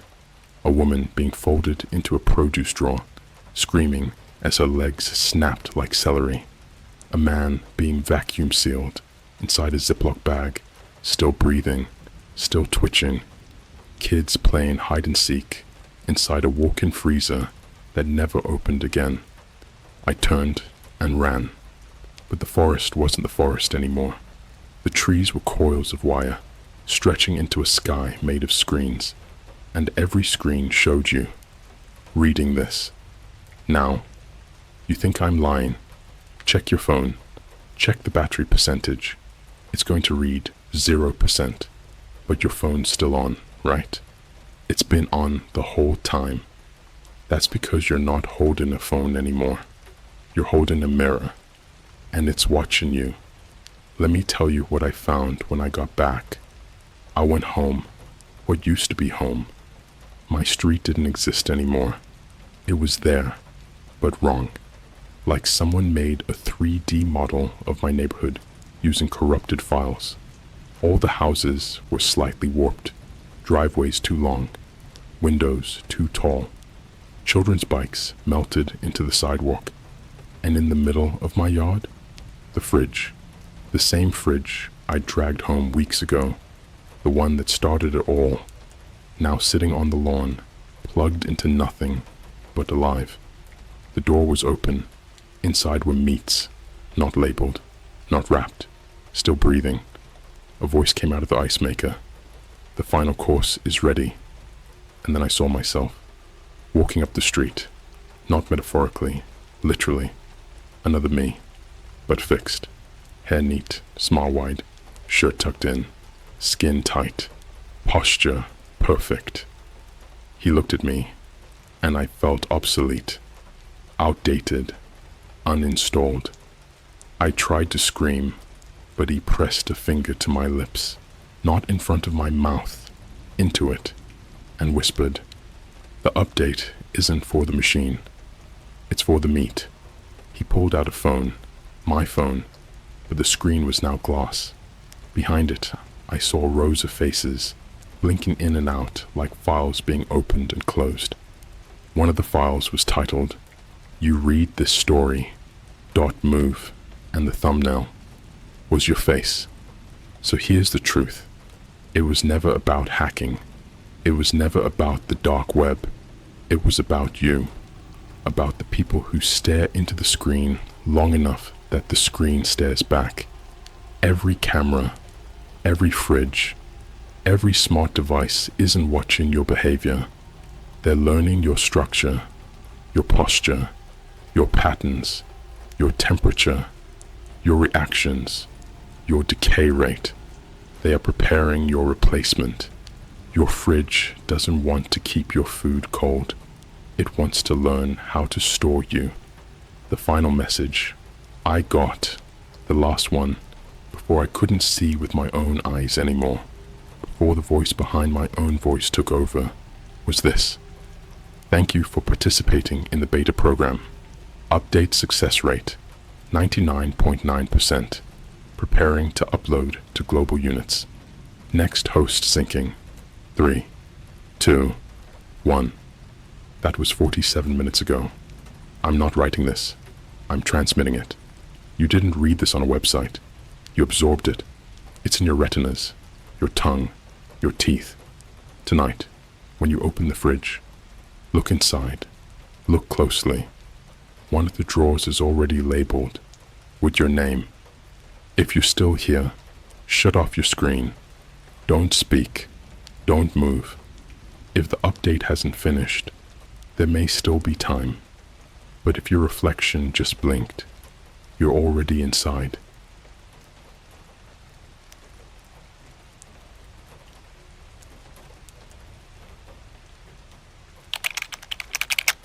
I messed with a clown on the dark web. He only comes when I laugh. Okay, so let me just start this off by saying I'm not the type of dude who usually posts stuff like this. Like, at all. I'm just some 22-year-old guy who works night shifts at a gas station outside of Chicago, gets stoned with his roommates, and scrolls Reddit way too much when I should probably be doing something with my life. But what happened to me last month? Nah, I can't just sit on this anymore. It's still messing with me. And I know this sounds crazy. I know how this sounds. But if even one of you reads this and decides not to mess with the dark web the way I did, it'll be worth it. So yeah, I guess here's my story. Let's rewind to about 5 weeks ago. It all started with a TikTok.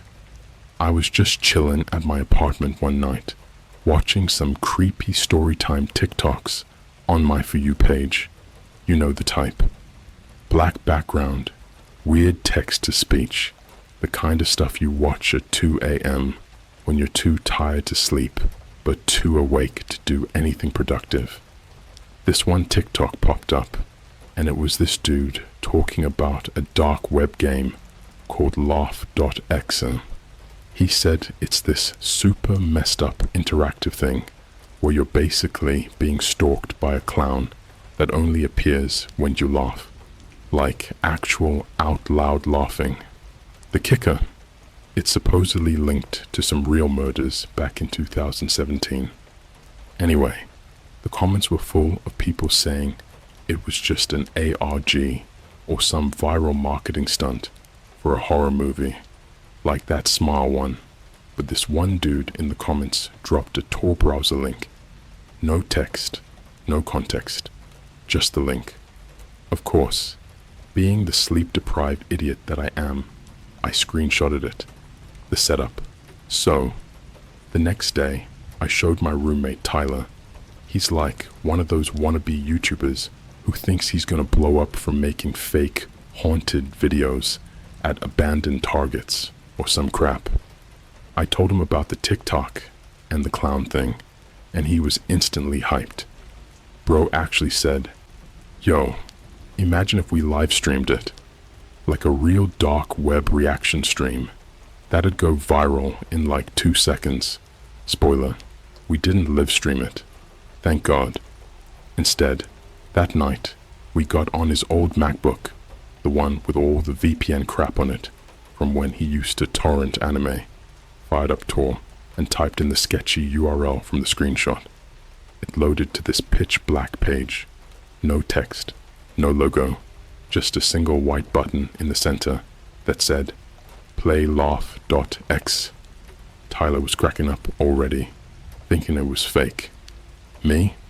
I was half expecting a jump scare, but instead, when he clicked it, the page changed. Now there was a video window, completely black, no sound, just a tiny caption underneath that said, You laugh, he comes. The webcam thing. Here's where it got weird.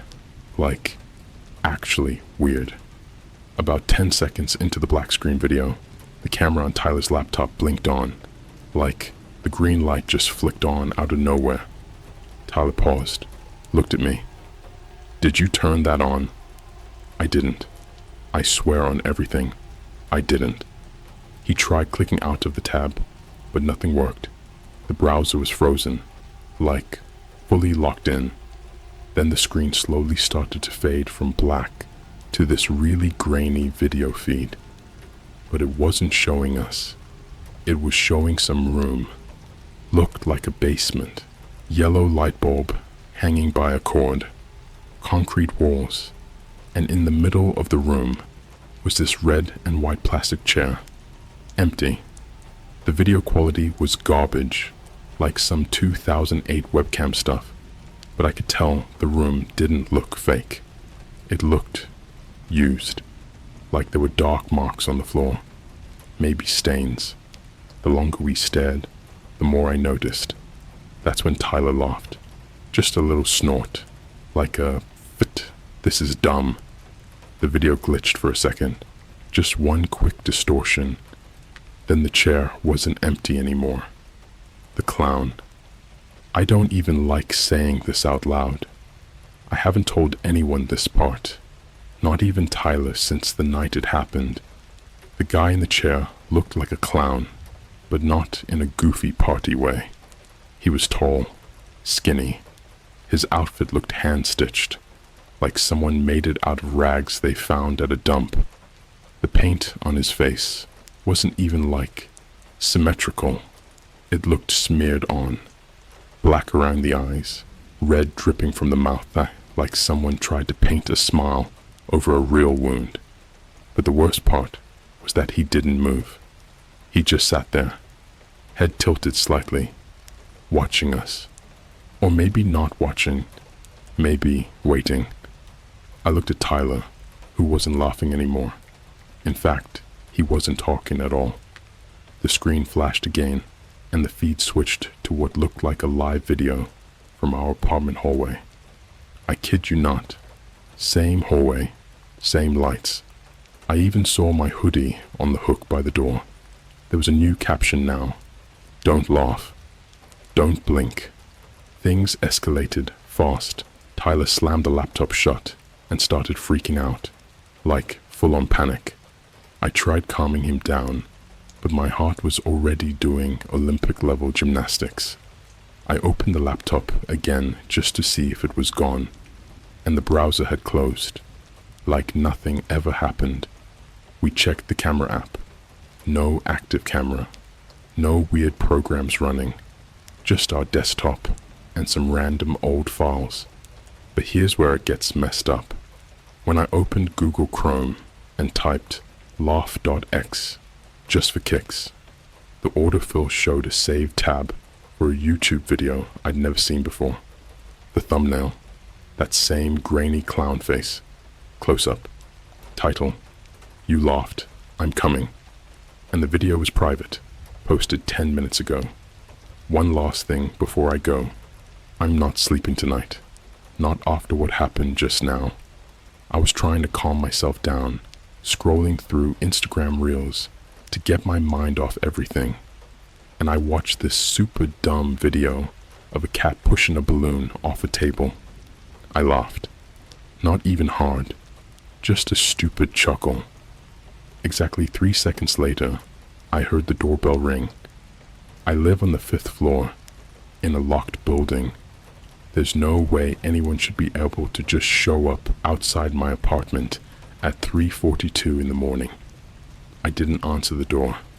I watched through the peephole. No one was there. But taped to the door, just above the peephole, was a photo. A Polaroid. Me and Tyler. From that night, watching the screen, and written across the bottom in smudged red marker, "Keep laughing. I'm getting closer." I didn't sleep that night. After finding that Polaroid taped to my apartment door, a photo of me and Tyler from inside the room we were in while watching the video, my brain flipped into pure survival mode. Every sound, every shadow, every flicker of light from outside the window felt like a threat. I unplugged everything, covered my webcam, closed all my curtains, and I just sat there in the corner of my room with a baseball bat like I was in some discount horror movie that forgot it wasn't supposed to feel real. But this did. It felt like something snapped in my world, like something had peeled back a layer of reality, and I was seeing something I was never meant to see. And that was just the beginning. The man in the parking lot. Around 5 a.m., when the sky was just starting to turn gray and the early morning city sounds started creeping in. Sirens in the distance, garbage trucks rolling through. I cracked my window to get some air. That's when I saw him. Not the clown. Not yet. This guy was standing in the parking lot behind our building, just on the edge of the streetlight's reach. He wasn't moving, just standing there, staring straight up at my window. He looked normal at first. Hoodie, jeans. Could have been a guy waiting for an Uber, but I couldn't shake the feeling that he wasn't waiting for anything. He was watching. I leaned out the window a little to get a better look, and that's when he tilted his head back, slow, like his neck was stiff, and I saw what he was wearing under the hood. Not a mask, not makeup, just two black holes where his eyes should have been. Not empty sockets, holes, like something had burned clean through his skull. His skin was pale, dead gray, but tight, like it had been stretched over bone. And then he smiled. Teeth like broken pieces of glass, every one of them chipped or cracked, all packed into a grin too wide for his face. I slammed the window shut and tripped over my desk chair, backing away. When I looked again, he was gone. No footsteps, no sound, no sign he was ever there. Just a single red balloon tied to the back fence of the lot, swaying in the breeze. Tyler's breakdown. I called Tyler first thing that morning. He picked up on the second ring, and I didn't even have to ask. He just said, "Bro, he was in my room last night." He sounded like he hadn't slept in days, voice all cracked, breathing like he'd just run a marathon. Said he woke up around 2 a.m. and couldn't move, like full-body sleep paralysis, but his eyes were open. He could see everything, and at the foot of his bed was a man in a filthy clown suit, just standing there, not moving, just breathing heavy. The sound Tyler described didn't even sound human. Said it was like someone trying to suck air through waterlogged lungs. Tyler was frozen, couldn't scream, couldn't blink. The clown leaned forward, slow and twitchy, like something was broken inside him, and just whispered, "Don't smile. Don't even think it." Then he was gone. No exit, no sound, just vanished. Tyler hadn't opened his laptop since. He said he smashed it with a dumbbell after it powered on by itself at 3:33 a.m. and started playing distorted carnival music at full volume. He sent me a picture of what was left. Shattered screen, blood on the keyboard from his own hand. He didn't even remember punching it that hard. The mask account. Here's where things spiraled. That afternoon, I tried logging into my Instagram, just to feel normal again, see if the world was still spinning. But when I opened it, I was already logged into an account I didn't recognize. The username was just @maskedlaugher3am. No posts, no bio, but it was following exactly one person, me, and I was tagged in a story. My heart dropped. I clicked it. It was a 10-second video, completely silent, shaky handheld footage of me walking home from work the night before. Same hoodie, same backpack. I was on the sidewalk 2 blocks from my apartment. The caption, "You laugh in the light. I follow in the dark." I untagged myself immediately, but before I could block the account, it disappeared. Like actually gone.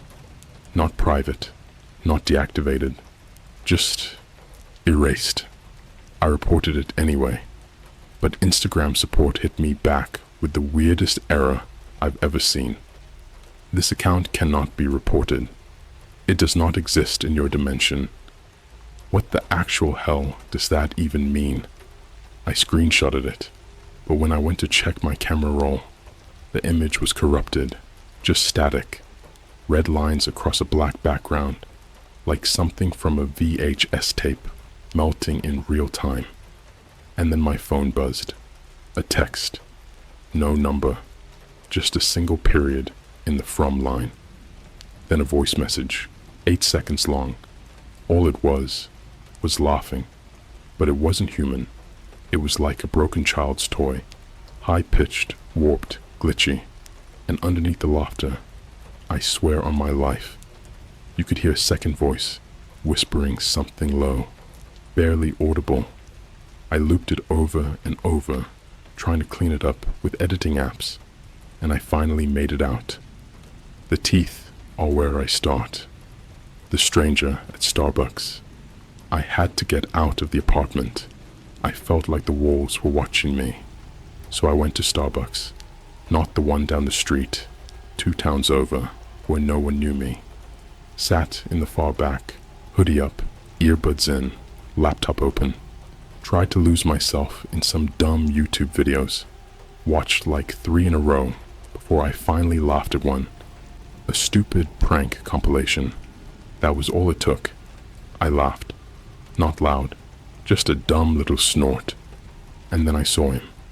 Across the store, behind the glass. He was standing outside. Not the clown. Not yet. This guy was normal looking. Late 40s, pale face, business coat, and tie. But his hands, his fingernails had been ripped out.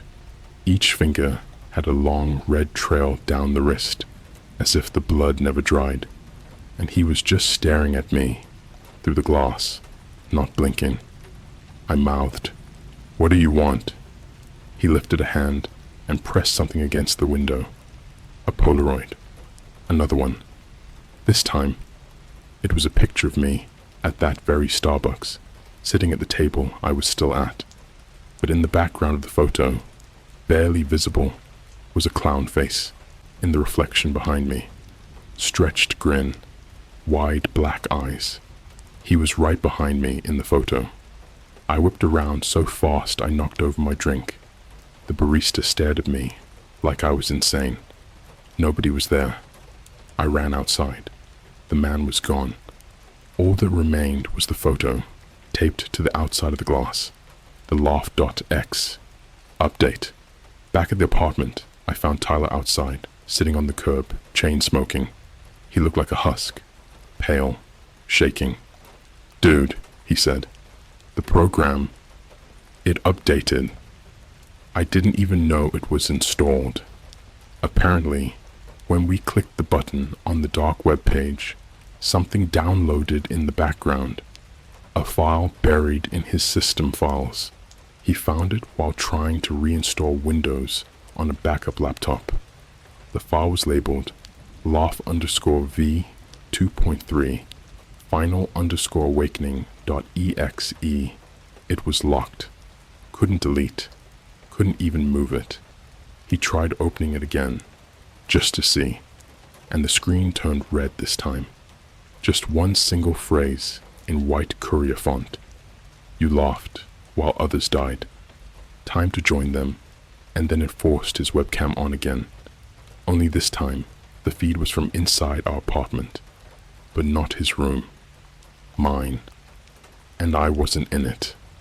But the clown was. I don't know how to begin this one without sounding like my brain has finally snapped in half. You ever get to that point where your reality feels like it's unplugging itself from everything? Like the rules of the world, how light works, how mirrors work, how time works, just stop obeying you.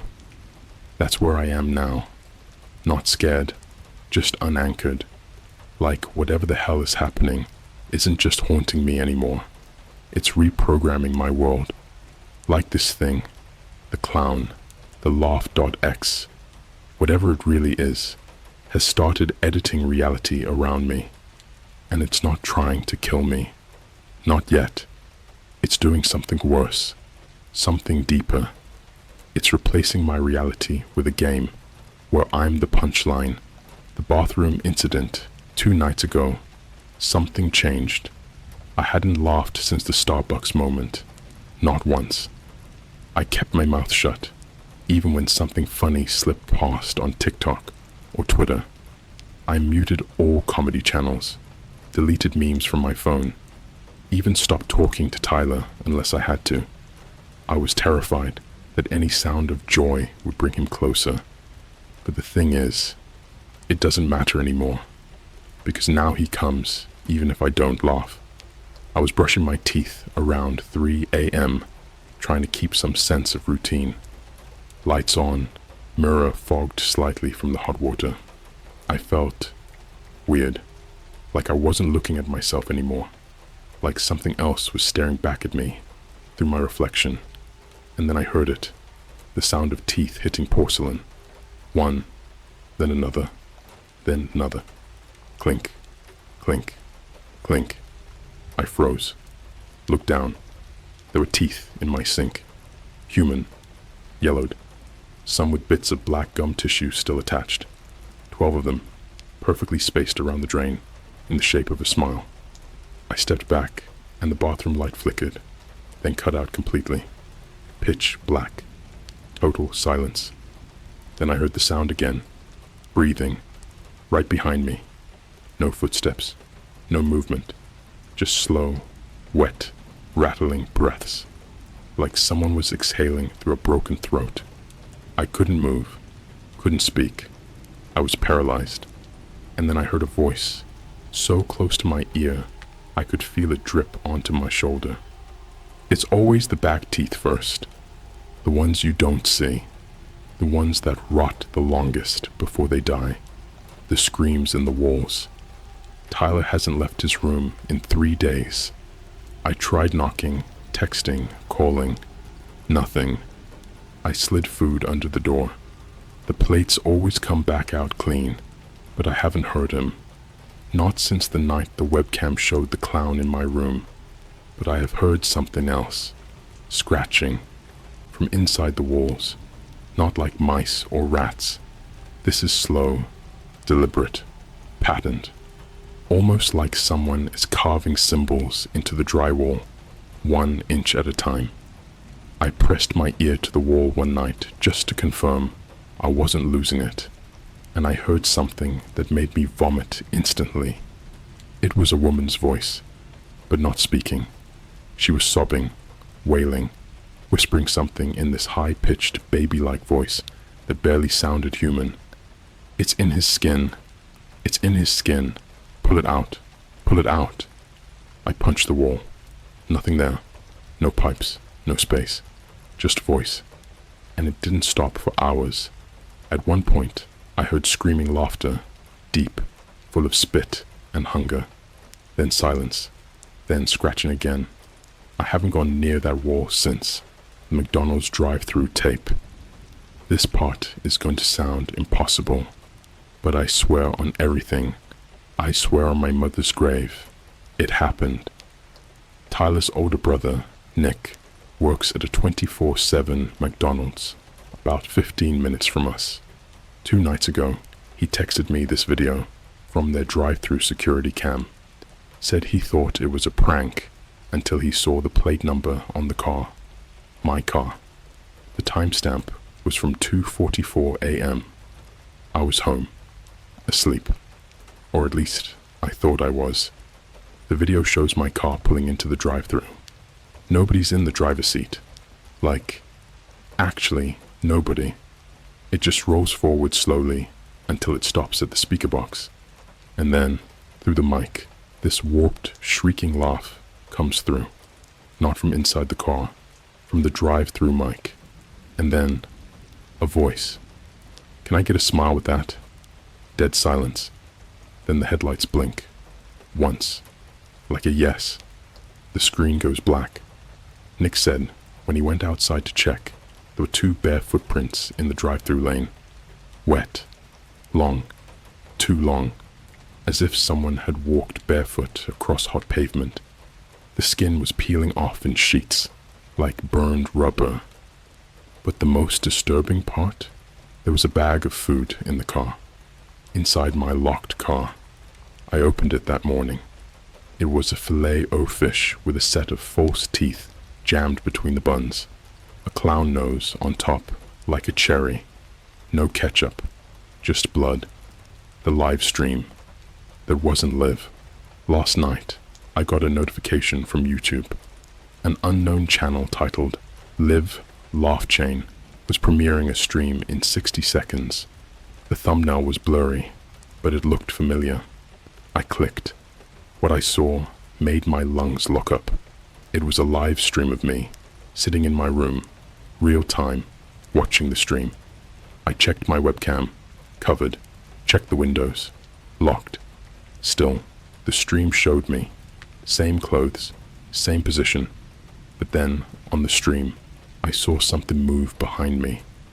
This tall, hunched figure stepped into frame. His body was twitching, not shaking, like his joints were being forced into positions they weren't meant to go. And he started smiling, wide, unnatural. Then he laughed, this horrible, broken giggle, like a demon trying to impersonate a toddler. And I watched, paralyzed, as he leaned in closer on screen. Then the stream froze, frame by frame, and then the final still image, just before it cut out, was a close-up of his face, right behind my shoulder, smiling into the camera. But what made me want to rip my own eyes out was what I saw in his mouth. Fingers, just the tips, 10 of them, poking out from between his teeth, like someone was alive inside his jaw, trying to crawl out. The video went private instantly. I tried reporting it. Too late. Another notification popped up, this time from an unknown Gmail account. Subject line: do not delete your laughter. Attached, a zip file titled laugh3.mp4. I didn't open it. I burned the laptop. The screaming room. I finally got into Tyler's room. The door wasn't locked anymore, but it should have been. Everything inside was wrong. The furniture was upside down. The floor was sticky, like someone had mopped it with meat. His mattress had been carved open, and inside it, teeth. Thousands of them. Baby teeth. Molars. Some still bloody. Some stitched together into chains. Others glued to the wall in smiley faces.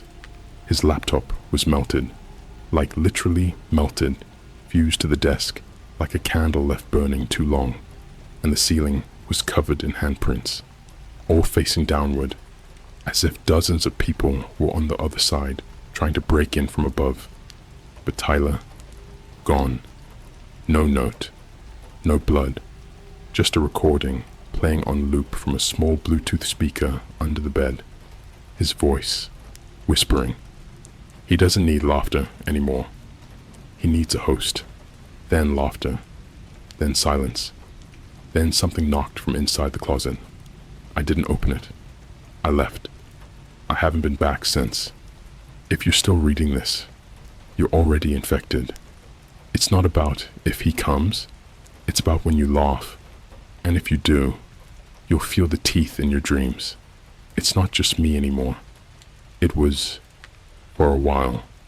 I thought maybe this thing had locked its jaws on my soul specifically, like I was some unfortunate lottery winner for a personal hell hosted by a glitched out demon clown from the underbelly of the dark web.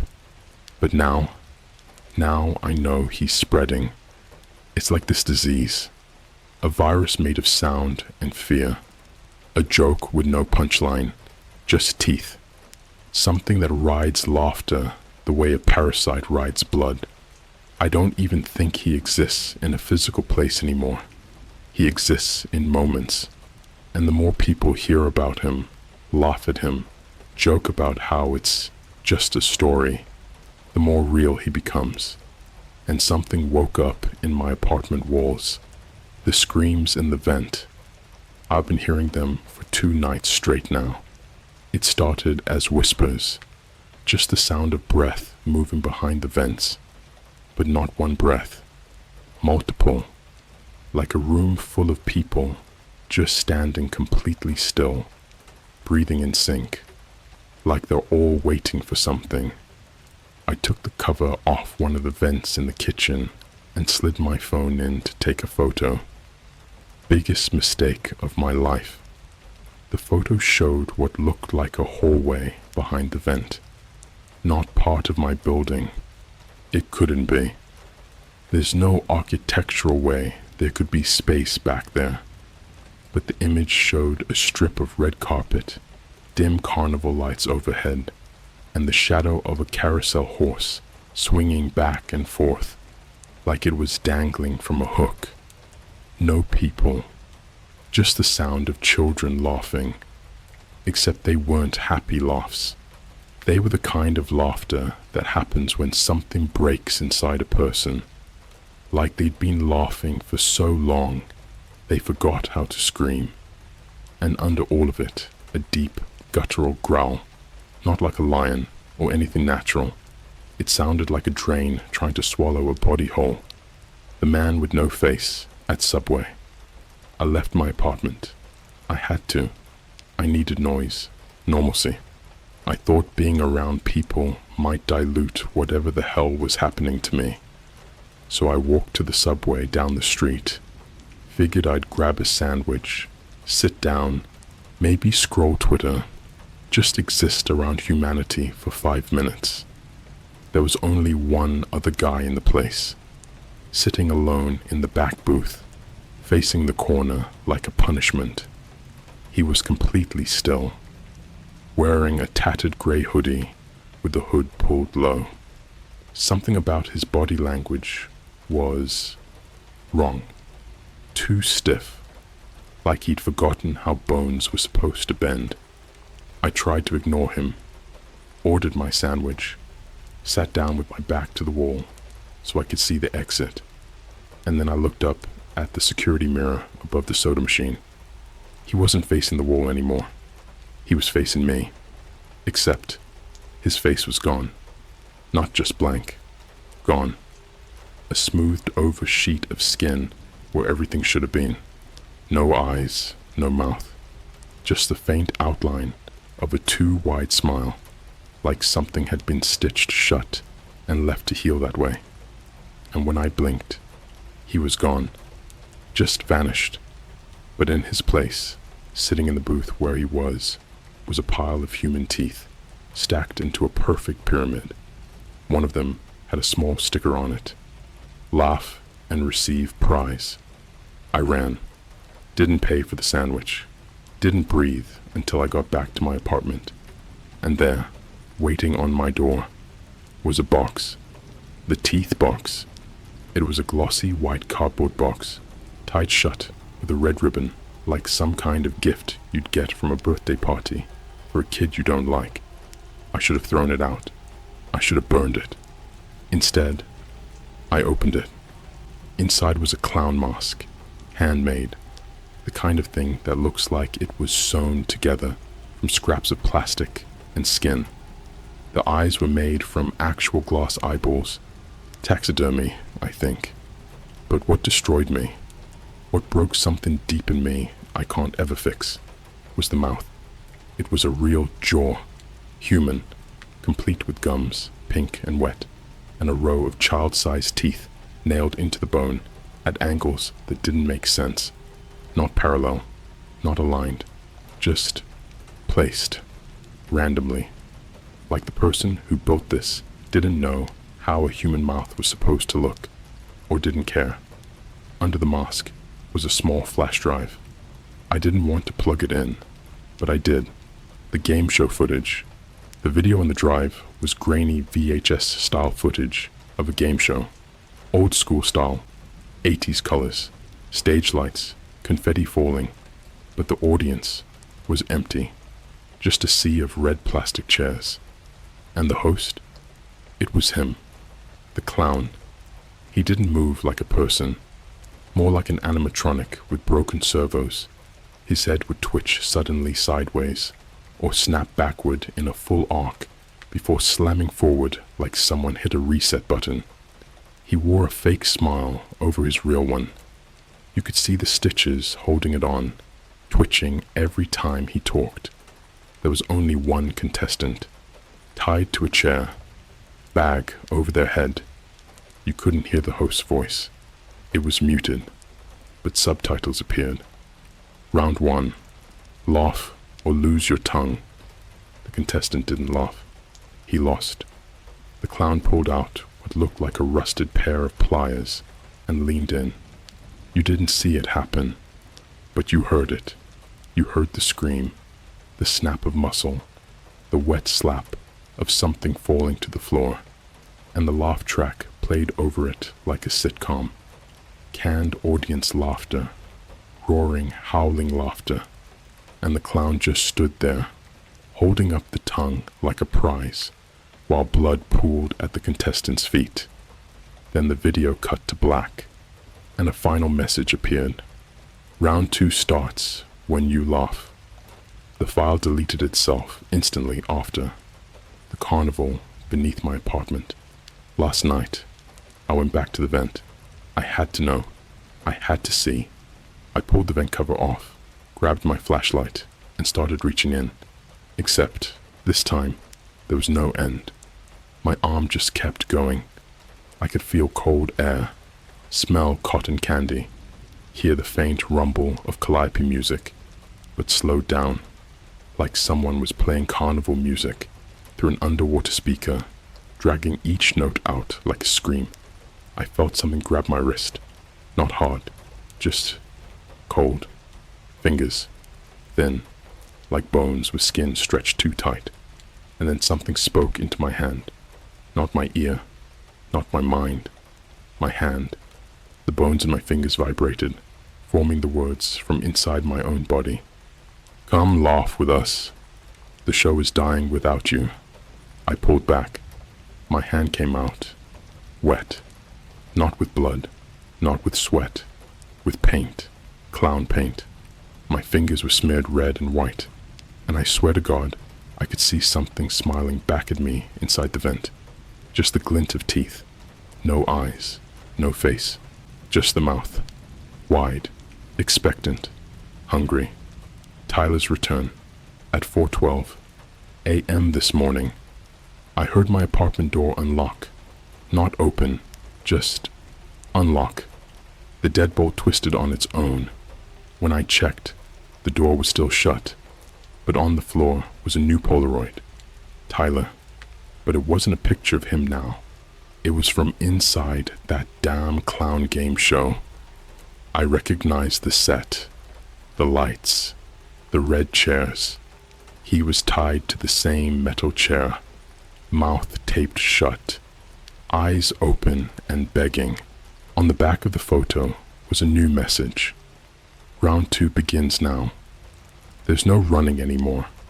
He's not just watching.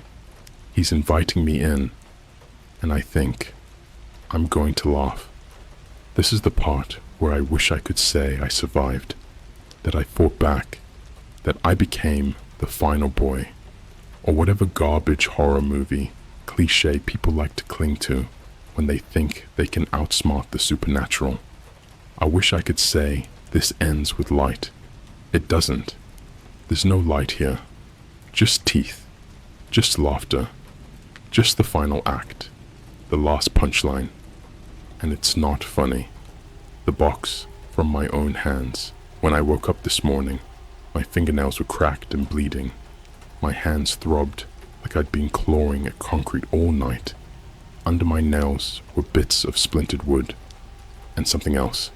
Skin. My own, probably. Maybe not. At the foot of my bed was a new box. Same red ribbon.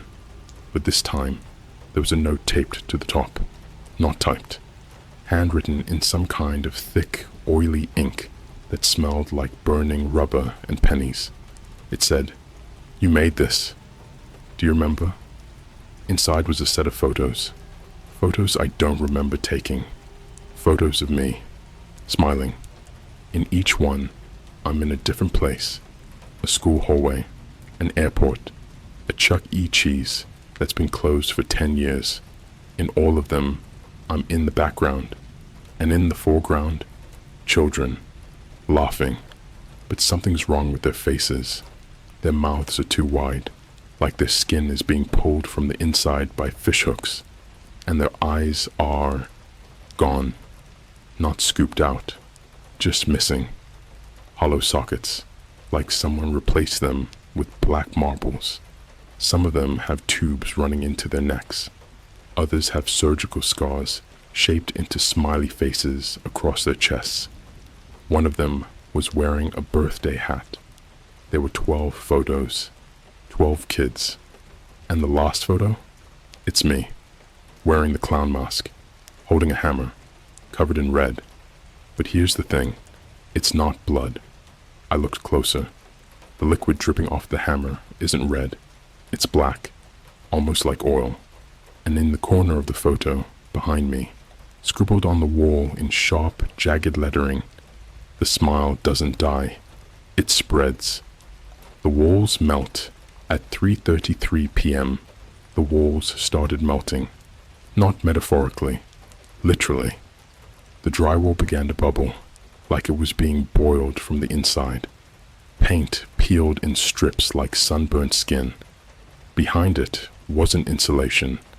It was canvas, painted canvas, stitched together like old circus tents, the kind used in freak shows.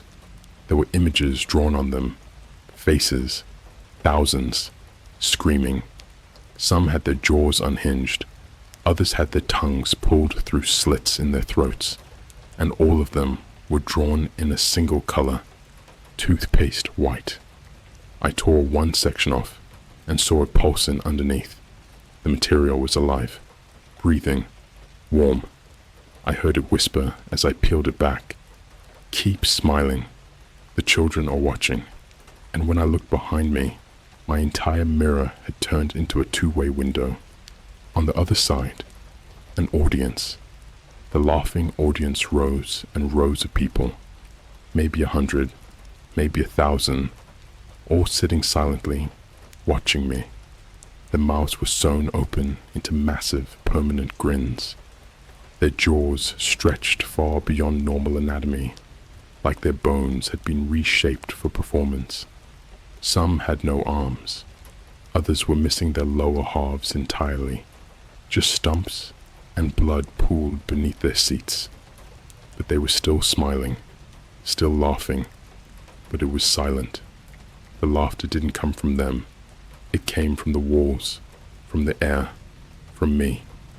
And then the curtain fell. The carnival room.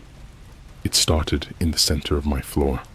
A round wooden platform, creaking as it rose, slowly. From inside the floorboards, lights flickering in spirals around it, bulbs exploding with every flicker. And then came the music, that damn carnival song, slowed down, reverbed, twisted like it was playing backwards on a vinyl made of skin. The clown stepped out. No introduction, no entrance.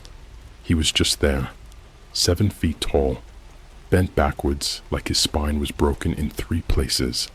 His limbs moved in unnatural angles, like marionette strings were attached to invisible puppeteers with no rhythm. His mask was stitched to his face, but the skin was starting to sag, revealing raw meat underneath. No eyes, just teeth. Teeth where his eyes should be, smiling teeth, and they were moving, chattering. He raised a finger, long, yellow, too many joints, and pointed at my mouth. I hadn't laughed. I hadn't laughed. You smiled, he said. That's enough. The carousel. The floor collapsed. I fell through into what looked like an underground circus tent, but the ceiling was lined with teeth, thousands, all pointing downward, slowly grinding. In the center of the room was a carousel, but the horses were people, children, tied, mutilated, bent into shapes no human should ever be forced into. Their spines had been removed and replaced with candy cane poles running through their torsos. Their mouths moved, whispering in unison. Laugh, and it ends. Cry, and it starts again. The clown appeared again, floating above them like a wet balloon full of bones. His arms dangled like noodles, his head tilted with every beat of the music. Then he held out a mirror. I looked into it, and I saw myself, but my eyes were gone, my mouth sewn into a permanent smile, hooks in my cheeks, strings running to the ceiling, controlling my face like a puppet. And behind me, reflected in the mirror, was a chair, the same one from the original dark web video. Metal, rusty, waiting. He whispered, "Last round." Knock, knock. I didn't answer. He leaned in closer. "Who's there?" The ending. They don't tell you about. You don't escape. You don't close the laptop and wake up safe. You become part of the joke. Tyler is gone, but I know where he is now. He's in the laughter. Every time I hear it on a video, or in a meme, or from a friend's phone, it's him, screaming, hidden underneath the sound. They layered his agony into the giggles, and now I hear myself in it too, because I laughed. At some point, I did. I don't even know when. Maybe when I first saw that stupid file. Maybe when I called it fake. Maybe when I grinned just a little watching the first glitch. But it was enough. Enough for him to get in. Enough for me to start hearing the carnival music, even when there's no sound. Enough for me to feel the strings in my arms tightening when I try to resist. The last message. If you're reading this, he knows. He's watching. Your eyes are the screen now. Your smile is the keyboard. He doesn't need you to laugh out loud anymore. Just thinking it is enough. He's inside the thought, inside the pause between giggles, inside the temptation to laugh at horror, to call it just a story. He's real. He's viral. He's spreading like a disease. And the only cure is to never smile again. Not even now. Especially not now. Because if you do, you'll hear the knock too. Knock, knock. Don't answer. Don't you dare laugh. This file will delete in 13 seconds. If you're still here after that, it means you smiled.